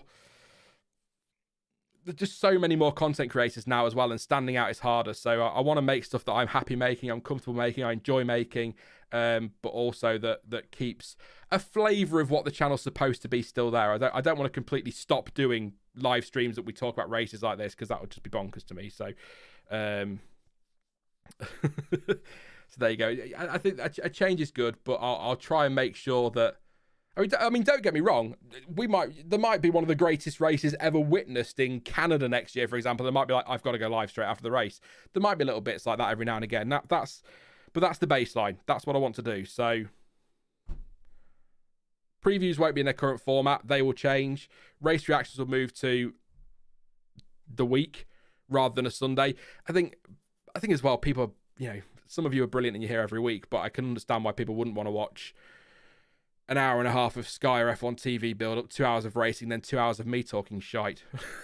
So there you go. So yeah, just a very brief overview there for Kerbal, who's just come in. Previews will be changing. They won't be in their current format. I'm not going to keep going through how long each track is and how many corners they've got. I think we've got that down now. We can evolve them a little bit and change them. And the race reactions as they are now will move to possibly a Wednesday, could be a Tuesday, but we'll make that decision nearer the time. I'll probably put a poll out and let you guys decide that one in the community section, but I'll make the final call on that one. Sort of Wednesday evening with a guest, a bit more informed. I think that's got to be a good thing, hasn't it? Surely. Because I can't imagine this is, I mean, for some of you it is, but I can't imagine me just waffling and missing the point half the time. I'm sure, looking for press releases is fine. Sit here scrolling for press releases as much as you like, what's Alfa Romeo said, but if it's on a Wednesday, I'll have all that information, so we'll be able to actually talk about each team and each driver a little bit more comprehensively and a bit less which is what these streams tend to be. So and I do make quite a lot of notes, which does distract from the race as well. So I guess remember, final point on this, I suppose, I'm supposed to be an F1 fan first and foremost, and if I'm sat writing notes, I'm not really watching the race, am I? So can't really enjoy that quite so much. So that'll be my big takeaway, and I need to be a fan before I do anything else. Because if I'm not a fan, then there's no point me watching it. So there's no point me doing the content. So that's that. That's it. That is it. That's the thinking at the moment. Again, all depends whether I bottle it or not. But yeah. That's my point, and yeah, any questions on it, you can throw them in chat when we do Q&A in just a second. And if you want to give me some feedback later, please feel free to as well down below. Also, don't forget to drop a like on the stream. 319 watching, 114 likes, and please do subscribe, because all of that I've mentioned is coming up over the next month, over the winter, and obviously there's content next season as well. And make sure you're here next Sunday 3 p.m. For me and Stuart having one of our legendary waffles. We can waffle between us, definitely. I'm not changing the channel colour, no. If I change it to anything, it'll be red. Back to what it was, just to make that point. So, Q&A, any questions, throw them at me about the race. Ideally, anything I've missed that you want me to cover, I will do that as well. If you want to ask any questions about the future of the channel, feel free to. And we'll go from there and see what's going on with... whatever, really. Whatever you want to ask me. I just checked to see if the Alfa Romeo press release has come through. I did say I'd do that, didn't I? No, it has not. The Aston Martin one has, though, which is always a bonus. Alonso says, I wouldn't have believed you if you said I'd been fourth in the championship at the start of the weekend. This is a real gift. Really pleased with the way I've driven all season. I think this has been my best, most consistent season of driving since 2012. So there you go. And Lance Stroll said, we decided to start the race on hard tyres and put in a long stint hoping for a safety car and a quick stop, but it didn't play out like that, so we ended up running a two-stop strategy. Nevertheless, I think we were attacking well today and making progress throughout the field. We do tend to have better pace on a Sunday, and that was certainly the case today. Certainly Lance Stroll has better pace on a Sunday than he does a Saturday. I was thinking earlier, actually, I feel like Lance Stroll is much happier since Aston have sort of taken a step back to the older spec, so maybe this has improved, maybe that's what's improved him a little bit late on in the season, if you follow what I mean. Kerbal says, have you decided what the new format of the previews will be? No, I haven't decided that one yet. I don't know whether there should be more predictions based, to be honest, because they certainly need to be a bit more opinionated, a bit more relevant to that specific weekend. Otherwise, because I sometimes feel like, and I thought it earlier this season, actually, I could probably take last year's Abu Dhabi Grand Prix preview, download it from YouTube, change the predictions, and change the news, and it wouldn't make any difference. That's kind of... yeah. I would like to bring back a sort of weekly news show, a bit like the sarcastic one I bought out this week in F1 would be quite cool. But we have got a decision, by the way, respective Article 34.13. So this was the eye protection. So this is what the FIA have said. Having received reports from the race director and viewed video evidence with written reports from pit marshals and heard from each of the team representatives, the stewards determined that numerous breaches of Article 34.13 appear to have occurred. However, the video evidence was in some cases insufficiently clear to determine where, for example, a visor was open, the team member concerned may have been wearing glasses or other eye protection. Notwithstanding, there were numerous examples of eye protection not being used. The safety of team members is paramount. All teams are requested to stress the importance of eye protection for all personnel working on a car and ensure that this article is respected by all team members in the future. So no, like I said this earlier, no penalties, no fines, just a proper slap on the wrist. Don't do it again. We're keeping an eye on this now. So that's that decision in, so no worries there. Thank you to Lyle as well for your super chat. Says for every is that tyre talk? You should do drain cover talk. Yeah. Or for every street track. So I know I get it now. For every street track, you should do drain cover talk. Yeah, it would make sense, wouldn't it? Thank you very much, mate, for your super channel. Super chat. I'm reading two things at once. Thank you very much, mate. I appreciate your support there. Sean, make a history channel. I'll think about it. The historical content would be nice to do, definitely. Purple Zebra says everyone gets a 5-second penalty. Yeah, I said that earlier. Maybe just give them all a penalty, and then nothing changes, but they've all been penalised technically. It could be quite funny. Where the hell does Haas go with after sliding back to P10 this year? Says the keeper of chaos. It's a fair question. I kind of think, and I don't mean this to come across as disrespectful, but I kind of feel that's where Haas are, aren't they? Between P8 and P10 in the standings. They had that really great season. Was it 2008? Where they were well towards the top end of the midfield, and had a really good season. But they're a weird team for me because they write off an entire season like they did in 21 to focus on 22. And whilst they took a step forward, it's not like they were epic in 2022. And then they finished quite early last season to focus on this year's car, and they were kind of nowhere again. And then this year, they've still been bringing updates quite late into the season. So I don't really know what's going on there. Whether they're just desperately trying to find out what's going on, I don't know. But they're an odd team, but I don't think they really go anywhere. I think they will be in and around P8 to P10 in the championship for most of their time in Formula One until, they might get the odd season like a 2018 when they have a great season. But yeah. Did I say 2008? Or I meant 2018. If I said 2008, I'm sorry. I meant 2018, not 2008. You know what I meant. Wow, what F1 is becoming so wimpy. Remember when the guys were smoking in the pits and refueling, says Kevin N. Yeah, not necessarily a good thing though.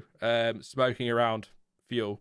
But they used to wear shorts, didn't they? Used to shorts and all sorts, wheels bouncing down the pit lane and all of that. So it's part of safety. Safety is paramount, and it's we all enjoy Formula One. The drivers, they enjoy the danger. We watching it enjoy. We all say safety is paramount, but when you see a big accident, you can't help but go whoa, and it does kind of get your heart racing, and that's as a fan. So imagine as a driver, but we don't want to see drivers getting killed and mechanics being injured and things like that. So it's important that safety is paramount, but I think it doesn't matter what you do. F1 is always going to be inherently dangerous, isn't it? You're driving at pretty high speed. So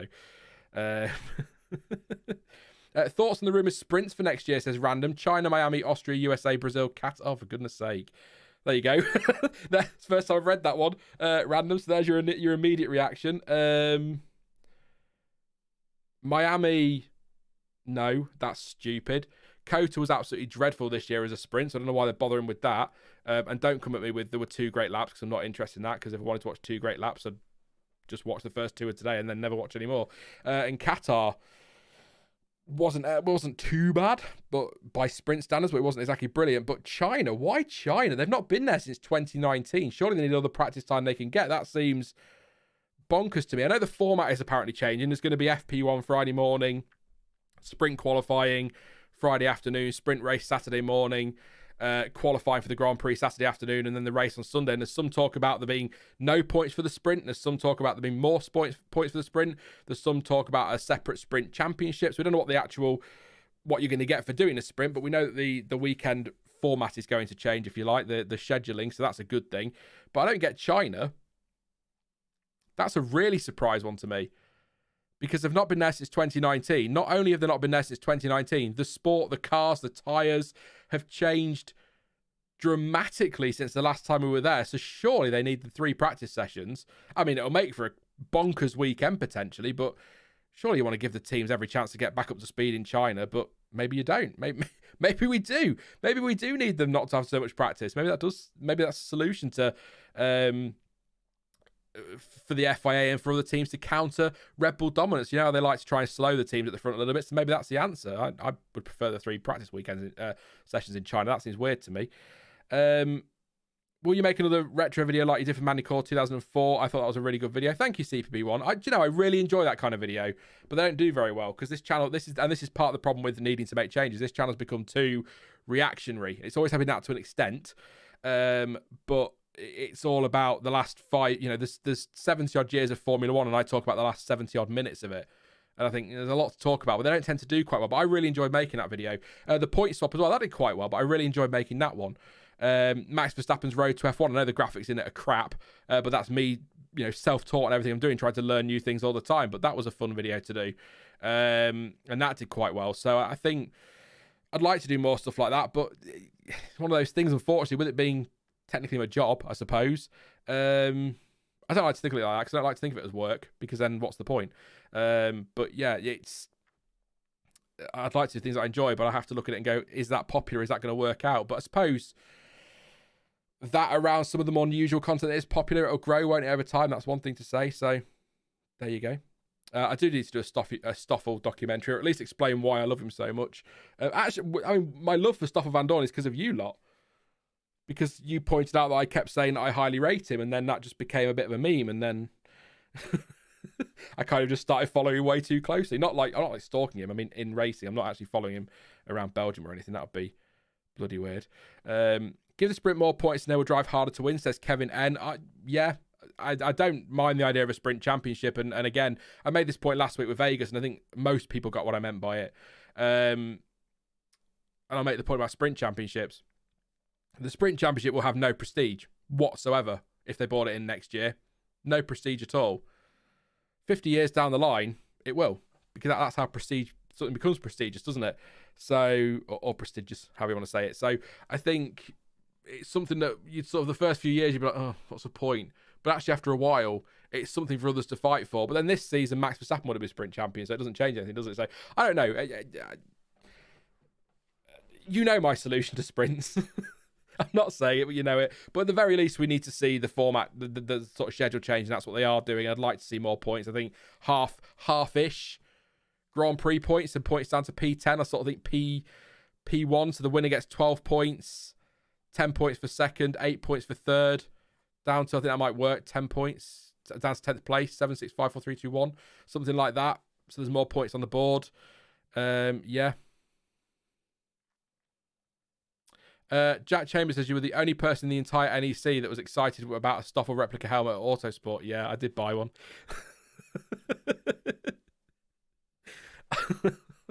Yeah. All right then, fine. You want to play that game, do you? That was the year we went to the Autosport show, and Jack turned up with Jonty. I got a suitcase. Jonty had got a bag. Jack had a pair of pants and a toothbrush in his hand, and that's all he had with him. So we were there for a couple of days, so I assume you left in clean pants, mate. Maybe there were 2 pairs there. I don't know. But I'm a bit worried what your toothbrush was wrapped up in when you left. Yeah, I'm attacking you. I don't even care. Bring it. Moray says if they can't develop the car, that's all on Steiner. When is the last time they hired a new technical director? Do you know what? I couldn't even tell you who the Haas technical director is. Haas technical director. That's not how you spell director. Oh yes, Simone Resta, isn't it? But isn't he leaving? I thought he was leaving. Might be wrong. I mean, yeah. Look, I remember Eric Boulier. I upset a lot of people with that, but when he got sacked from McLaren, I was like, at the end of the day, the buck stops with the manager. And Gunther Steiner's the manager. So if the car's not performing, you can blame a technical director, or you can blame mechanics, or you can blame your engineers, or you can blame your designers, whatever you want. But ultimately, if a supermarket's failing, the manager will get the sack. If an office is failing, the manager will get the sack.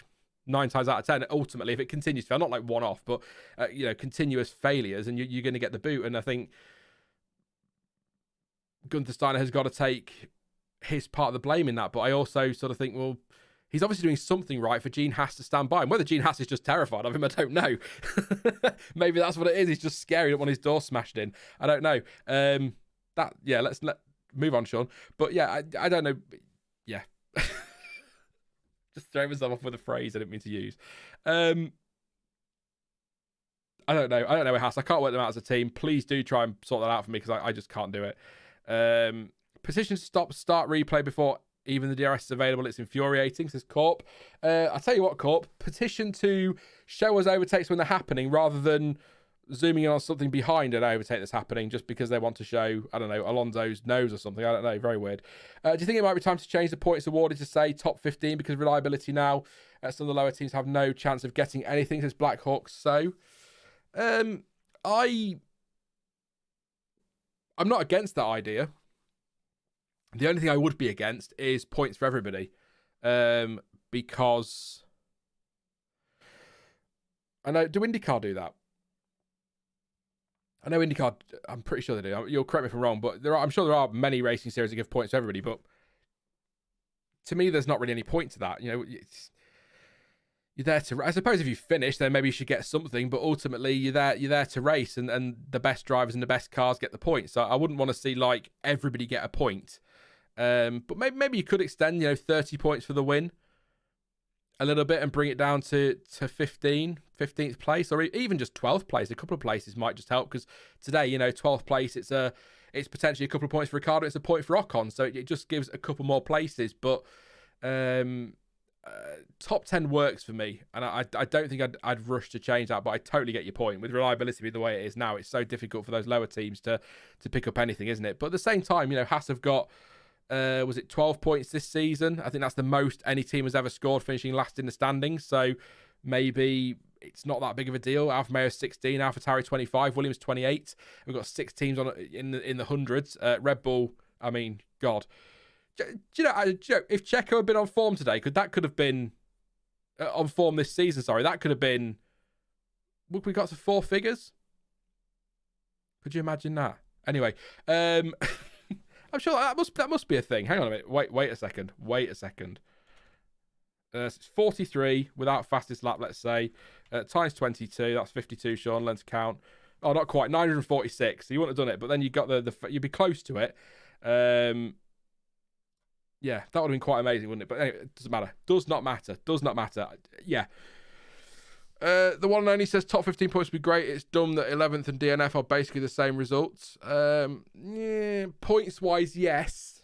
Technically, no. Don't forget that on countback, if someone scores no points all season, if 2 drivers score no points all season, P11 could be the difference between finishing last and finishing second to last. On the subject of finishing last and second to last, Logan Sargent today, or this season, sorry, only beat, I'm going to double check this, but only beat Nick De Vries over the course of the season in the driver's standings. He was even beaten by Liam the Legend Lawson, who only did 4 or 5 races. So is that a really nice way to sum up Logan Sargent's season there? Beaten by, the only person who didn't beat him was a driver who was kicked out halfway through the season. Less than halfway through the season. Yeah, I'm still going to sit here and tell you I think he'll keep that seat, because I don't really see who else there's going to be. I mean, I'd love to see Liam Lawson get a shot. People might say Teo Pourchaire now is champion. Maybe there's something that could be done there on a loan deal. Maybe Frederick Vesti could be loaned to them from Mercedes. Perhaps Felipe Drugovich could be loaned to them from Aston Martin. But all of that's gone very quiet, and it just seems very much like Logan Sargent will get next season. Then we'll see what happens in 2024 with the market, because there will be a lot of. I will say this then about next year for a channel update for you. There'll be a lot more speculative content next year, because we've actually got a silly season. We've actually got a driver market to talk about. So there'll be a lot of that towards to summer, probably straight away, pretty much. It's going to be bonkers, isn't it? More races. I heard Vesti was in talks. Recently? Question. I heard that months ago, a couple of months ago, that was a possibility. But I wouldn't be surprised. I mean, Toto Wolff and James Vowles have a good relationship, but so do Williams and Mercedes. I mean, George Russell started at Williams, didn't he, for a few seasons, and then moved up to Mercedes on loan, or on loan to Williams from Mercedes. So there's no reason why Frederick Vesti couldn't do the same. But I think that I just think Sargent will get another year. I don't think he's been all. I think actually these last few races, he's shown improvement, but I haven't got the numbers in front of me to say it. But let me just say, let me just make the point that if you do a 24 race season next year and you are horrendous for 20 races, but you're brilliant for the last 4, does that mean you've earned a place for the following year? It's tricky, isn't it? But I think a lot of what's going to hang over this decision from Williams, I really do, is 2024. Why would you go and get another rookie and have to put them through a season like Logan Sargent where they've got to learn everything again, and you might be causing yourself some problems with that, and that they might take a while to hit the ground running, when you can stick with Logan Sargent for a second season, who is, he has knowledge of the tracks now, so he, a knowledge of the team, a bit more settled in, give him the year, and then if he's still not up to scratch, then look at the drivers becoming available. And if that Williams continues to move forward with James Vowles at the helm of that team, they had a really good season, then it might be quite a tasty seat to be in for some of those who, Yuki Tsunoda might be without a seat at the end of next season. Fernando Alonso, I think he's got an option for a year, but his contract, I think, officially is up. Sergio Perez's contract is up.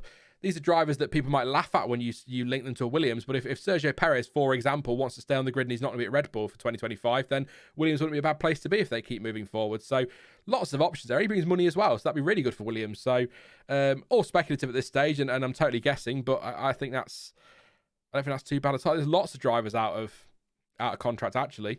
I did do a list. Let me see if I can find the list for you very quickly. I do love a list. I also love the end of season stream in some ways, because I am just sat here just chatting nonsense about Formula One with you, which I know not everyone enjoys, but I'm enjoying it, so who cares? I'm not going to find out my driver contracts. There we go. So Verstappen's the end of 2028. Perez is the end of 2024. Hamilton and Russell are tied down to 2025. Lance Stroll, unknown. Fernando Alonso, I think he's got an option, but that's 2024. Leclerc and Sainz, 2024. Piastri's down as 2024, but I feel like he's on an option as well. Ocon and Gasly officially 2024. Albon 24. Sargent end of this year. Magnussen, Hulkenberg 24. Bottas, I'm pretty sure, has an option for 25. That's 24. Zhou 24. Tsunoda 24. And Ricciardo 24. I can update that now. So there you go. So there's lots of drivers available there that Williams might fancy getting their hands on. So there you go. The kids' commentary was terrible. I couldn't even watch the race, says Chris. What?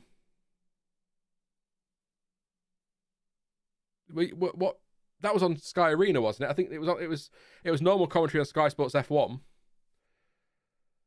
I didn't watch the kids because I'm 37 and that felt inappropriate. So I did. That's not. I watched the normal commentary. I'll tell you what I did for qualifying though. I turned off the Sky commentary. Not qualifying. It was qualifying. Turned off the Sky commentary and I put the F1 TV radio commentary on and synced it up. Because I just couldn't be bothered to listen to Crofty moaning about Max Verstappen completely legally overtaking in the pit lane exit. Because I was like, I'll let it go, Crofty, sure, mate. Did Piastri extend to 26? Oh, there you go. Then. So Piastri is into 2026. He did, didn't he? Yeah. Sorry, I was looking at my list wasn't updated. So 2026 for him. So, but still a lot of drivers up for grabs. So, yeah. Thank you very much, everyone, for just confirming that. When I read it, I thought, Piastri might have done a contract recently, but yeah. Any more questions, ideally relevant to the race weekend and obviously F1?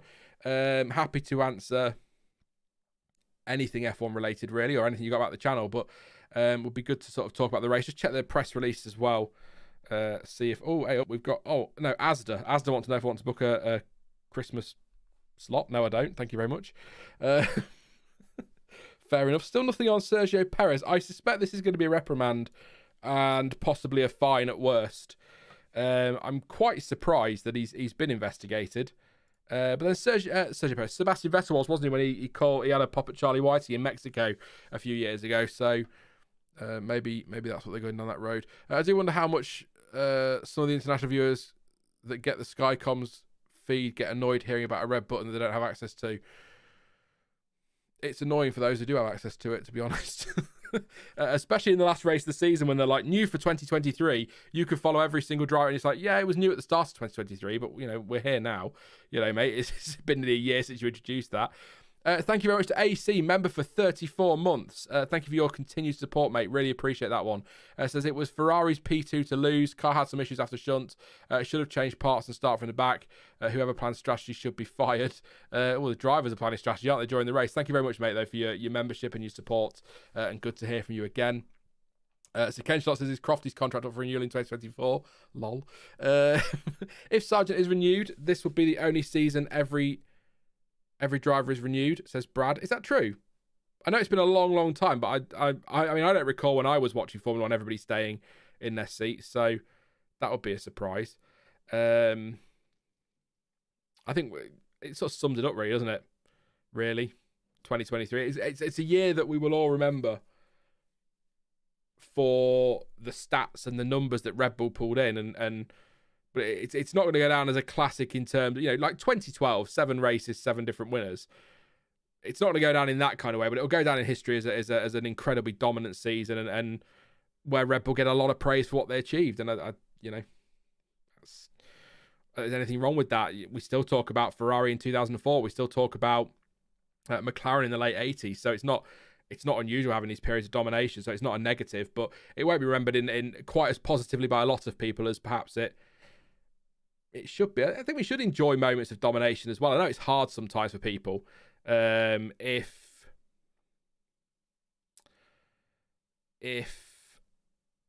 you're not a Red Bull fan or not a Verstappen fan, or you don't really appreciate that side of the sport as much with the technical achievements and things like that, but I still think it should be enjoyed to a point. I enjoyed it. I enjoyed this season. Like I said, it's not as much as I would have enjoyed something a bit more chaotic, of course. But I still thought, a lot went on. And I think away from Red Bull, we'll talk about more next Sunday, but the development race, the way McLaren turned things around, Ferrari versus Mercedes, that went on longer than I thought it would have. Thought Mercedes had that in the bag, but Ferrari came back. Williams' resurgence, Alpha Tauri turning things around. I think there's a lot to get excited about this season, but I understand if you're a bit more of a casual fan, seeing Verstappen wins in the headlines, it's the same thing, isn't it? So I get that.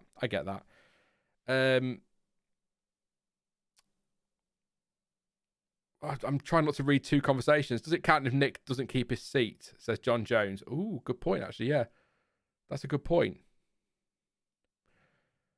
So technically it did change, didn't it? Because Nick de Vries lost his seat. But I suppose end of season it didn't change, did it? So that's a good point. Lyle, thank you very much for your second super chat. Says, will Alpine fall off the face of the earth in 2024? I hope not. I hope they're still around. Thank you very much, mate, for your support there. No, I think now Alpine are sort of where I'd expect them to be, a little bit like Haas, but further up the table.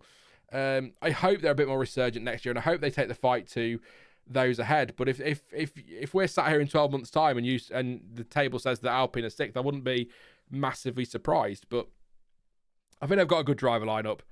They've made a lot of changes behind the scenes, haven't they, this year? People losing their jobs, and they've brought in some new people to lead the team, new investors. I think the future's bright for them, but I wouldn't be surprised if they go the same way as AlphaTauri and end up with a new name in a couple of years' time, and maybe Renault come back a bit more when we get closer to 2026 and the new engine regs. I mean, they're called Renault again. But no, I don't think they're going anywhere. I don't think that would be too bad next year. I think they've got a good lineup. I do. End of season to beginning of next. Okay, yeah, that makes sense. The sporty studies with DRS and no refueling pit stops for us old fans. This is a disgrace, says Zynos. Yeah, but refueling didn't always do much for us, did it? It was a lot of the passing was still in the pit lane. I mean, the only thing DRS does give you is at least it gives you something. But I was thinking overtaking wise, but I was thinking earlier actually when they were talking about stats and how many overtakes there were in Abu Dhabi last year and how many overtakes there were in Vegas and things like that. And you sort of think that's great as a stat, but how many of those were fresh tyres, faster car out of position, and DRS passes? Because that's not a bad thing, seeing overtaking, whether it's fresh tyres or DRS or whatever it is. But, bigging up a race, not specifically Vegas, but other ones as well, bigging them up as, they had 80-odd overtakes, when those 80-odd overtakes could all have been through DRS down a long straight. It's not really as exciting as seeing some of those brilliant overtakes we do see in Formula One still, but those great ones we've seen in history where DRS wasn't a thing. It's a stat thing. It's very easy to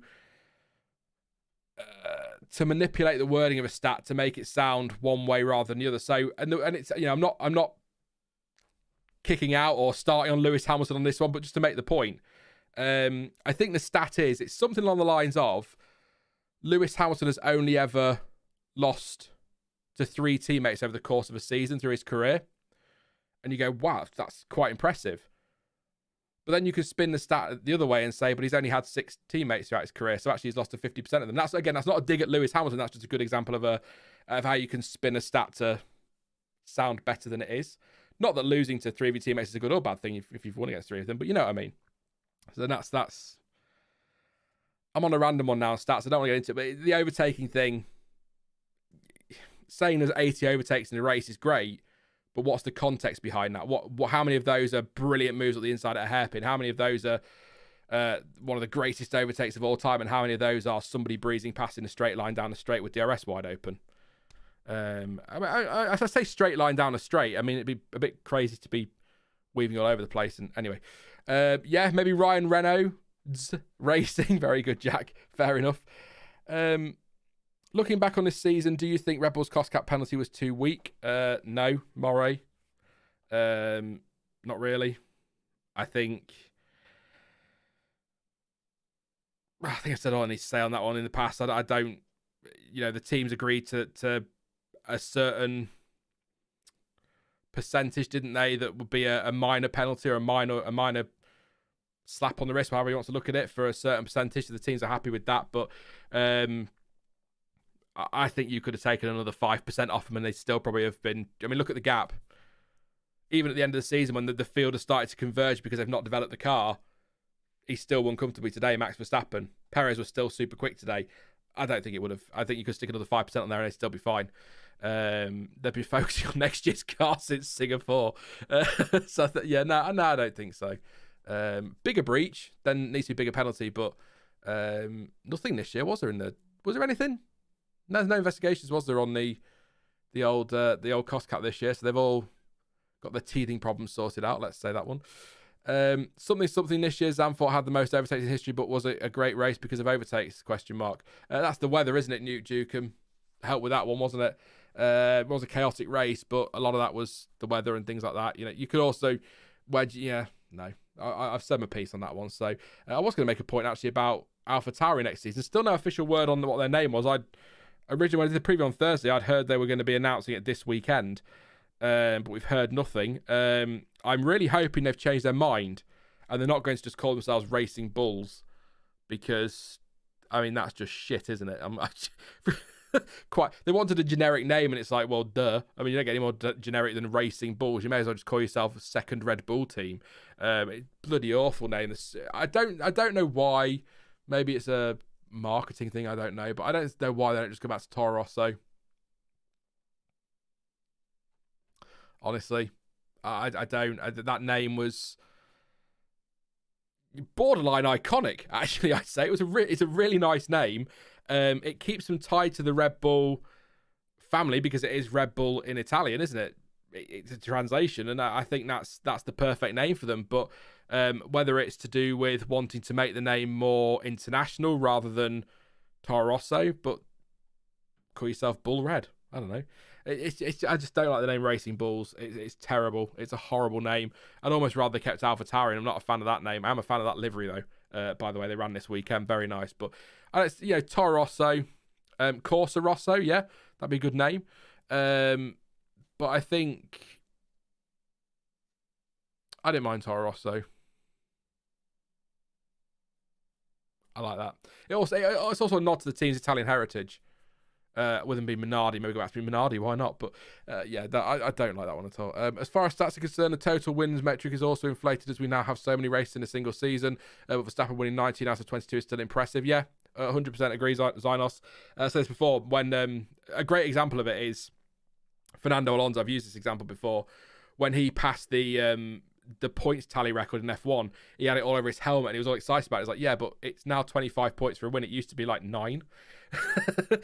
So it's like, yeah, I get you're excited. It's a record and that's awesome, but at the same time, it doesn't really mean as much, does it? So I agree. There's a lot of races. A lot more opportunities to win, but it's still amazingly, whether it's 24 races in a season or 14 races in a season, winning all but 3 of them is still freaking impressive, isn't it? There's no denying that. And I know there'll be a lot of people who are like, oh, no, it isn't because Verstappen sucks. But Verstappen doesn't suck at all. If he sucked, he wouldn't be there, would he? So he would be winning 3 championships. Still no decision on the teams, which is...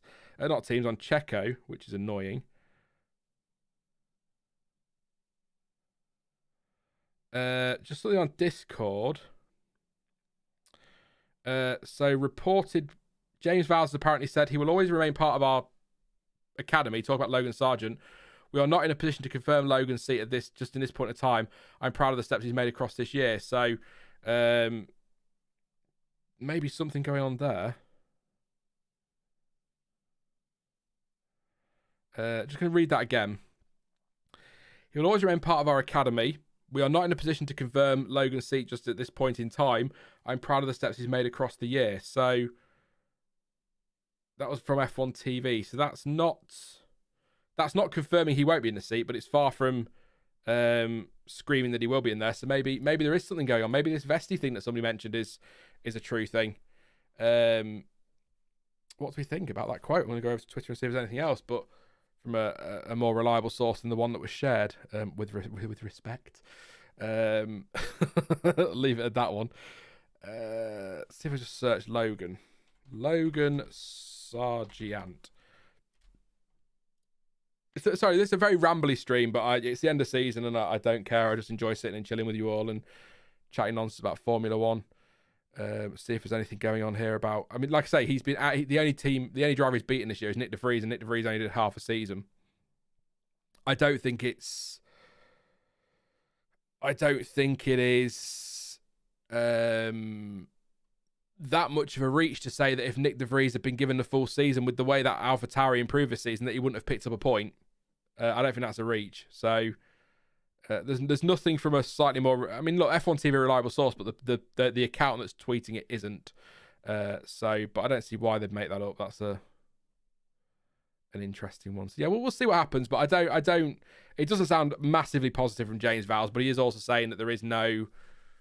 that they're not in a position to confirm who's in that seat next year. So it could be a Vesti, it could be a Lawson. There was some talk of that earlier in the weekend. I'd love to see Liam Lawson in F1 next year. I think he did an incredible job in those races that he had under the pressure he must have been under. Oh no, yeah, I say pressure, a lot of pressure, but also I suppose nothing to lose. So maybe that helped him a little bit. But Vesti would be a great shout. I think Vesti was fantastic. Pipples Ever says if Vesti is in F1 next year, he has to race Esti for the title of Besti. Oh, Esti Besti and Esti, yeah. Vesti Besti? It just be Vesti Besti, wouldn't it? Not Fredsti. Vesti Besti and Esti Besti. Yeah, no, I get it. So just hang on and wait then, really, for this one. We'll see what happens with Logan Sargent over the next few days, in which they said they make a decision after Abu Dhabi. It is now all over for this year. I assume we'll hear something before Christmas, but I seem to recall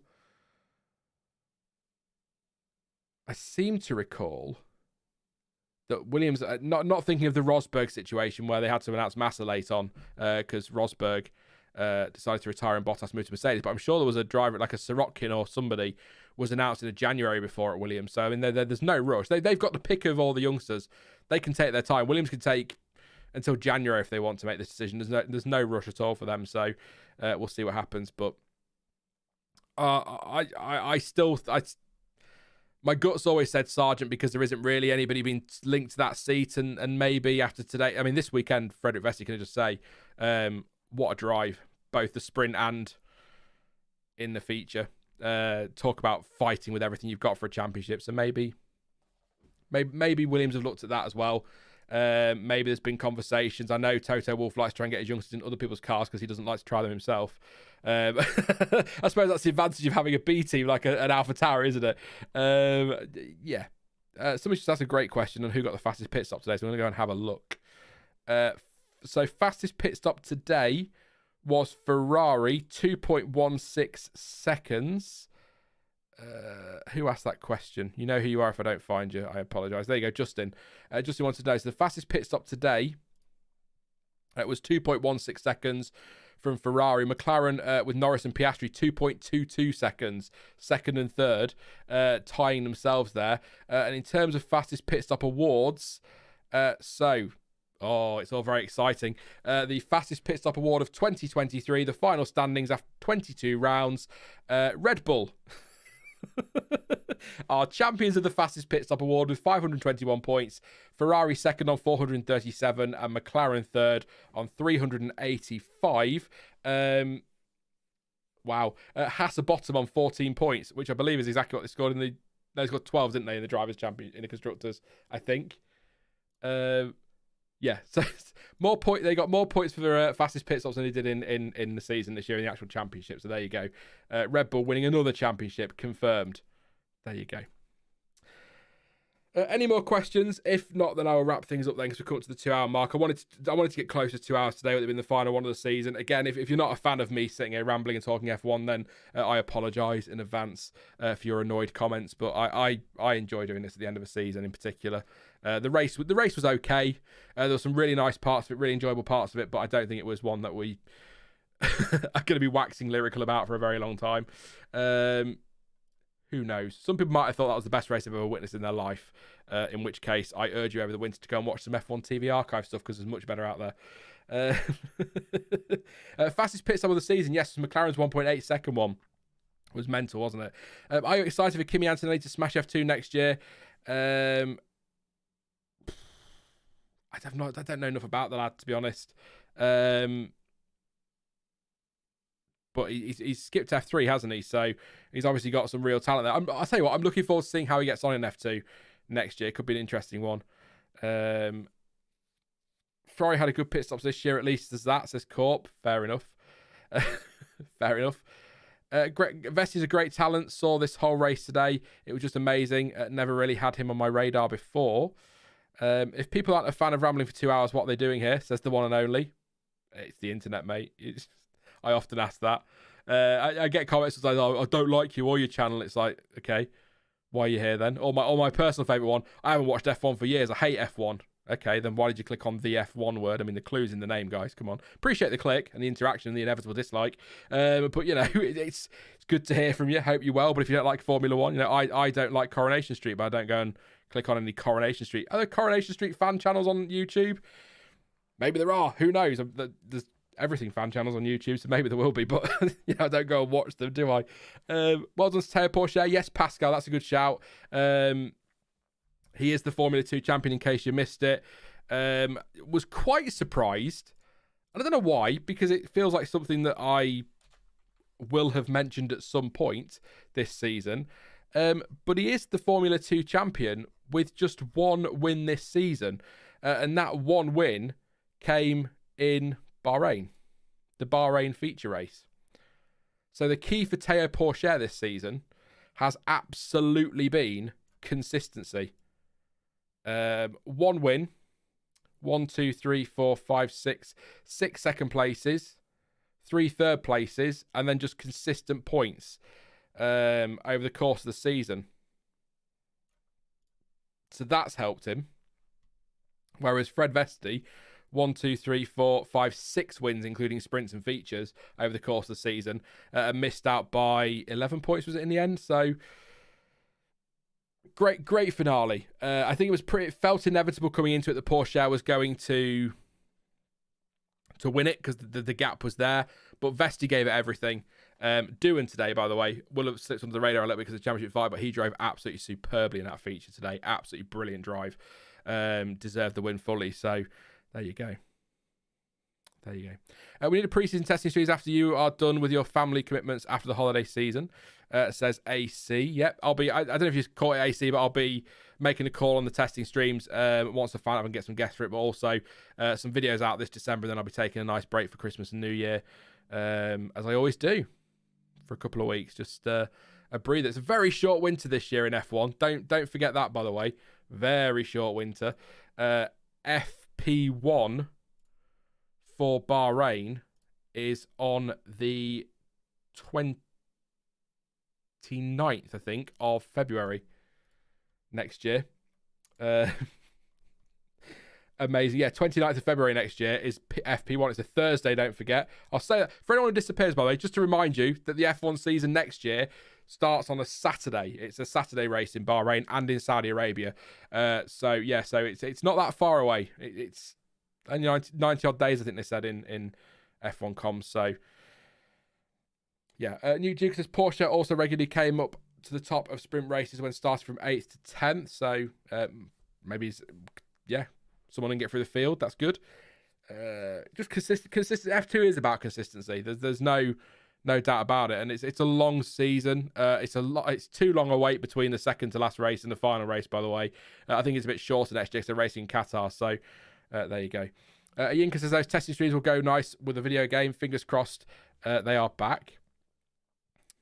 There you go. I'll see. I will try my best to get some guests on. I enjoy them, though. You know, you think these are waffly. You tune in for a testing stream, you'll get a shock. You mentioned Chamber earlier. I hope he will get a 2024 prediction stream video out again this year.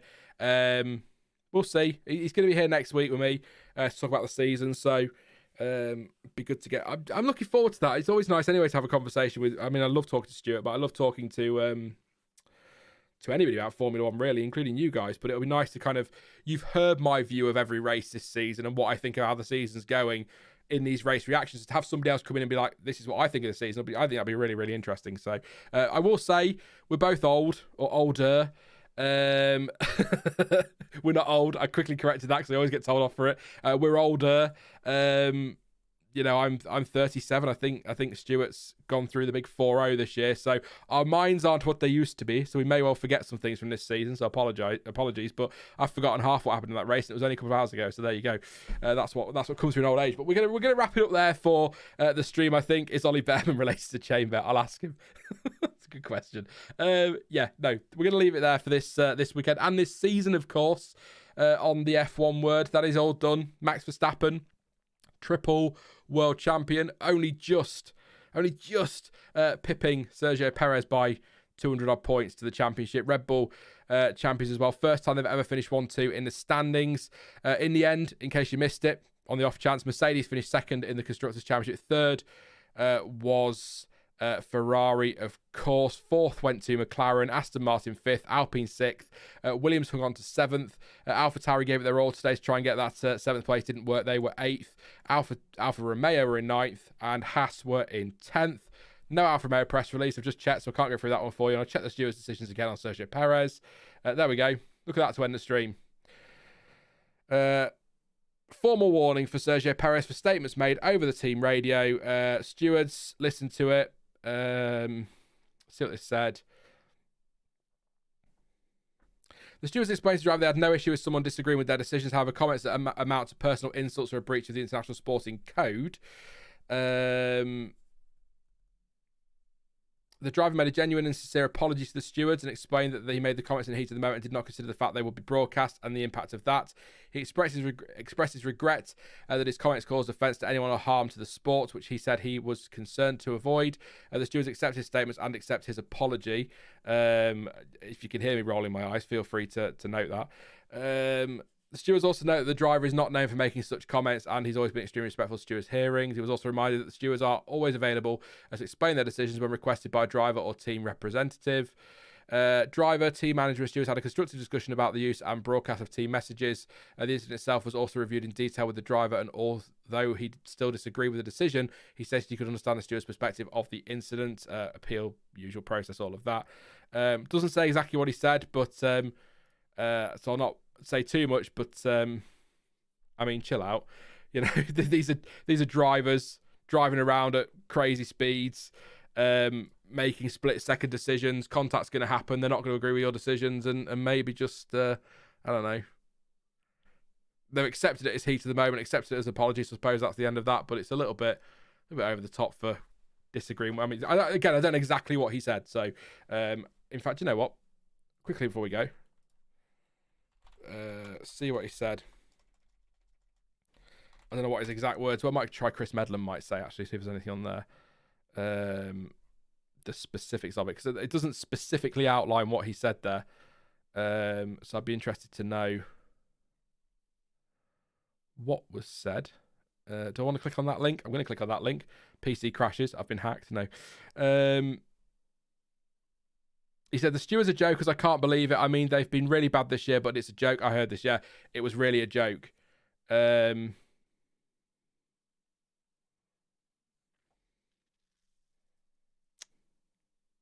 Okay. Cool. Sorry, I'm trying to form an opinion here based. I'm trying to put two things together here. So, he expressed his regret that his comments caused offence to anyone or harm to the sport, which he said he's concerned to avoid. Stewards note they are obviously conflicted in this matter as they.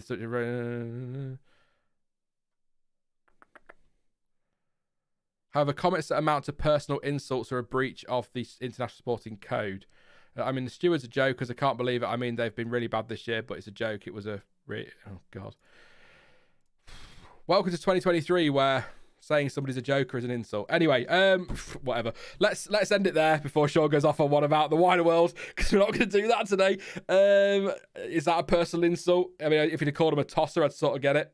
But, you know, also the stewards are jokers at times and they make some pretty clown decisions. So there you go. Anyway, that is it. Quickly, for the race reaction and for F1's or the F1 word race reactions in 2023. Like I said earlier, I will be back at the latest next Sunday at 3 p.m. GMT with Stuart for a chat about the season.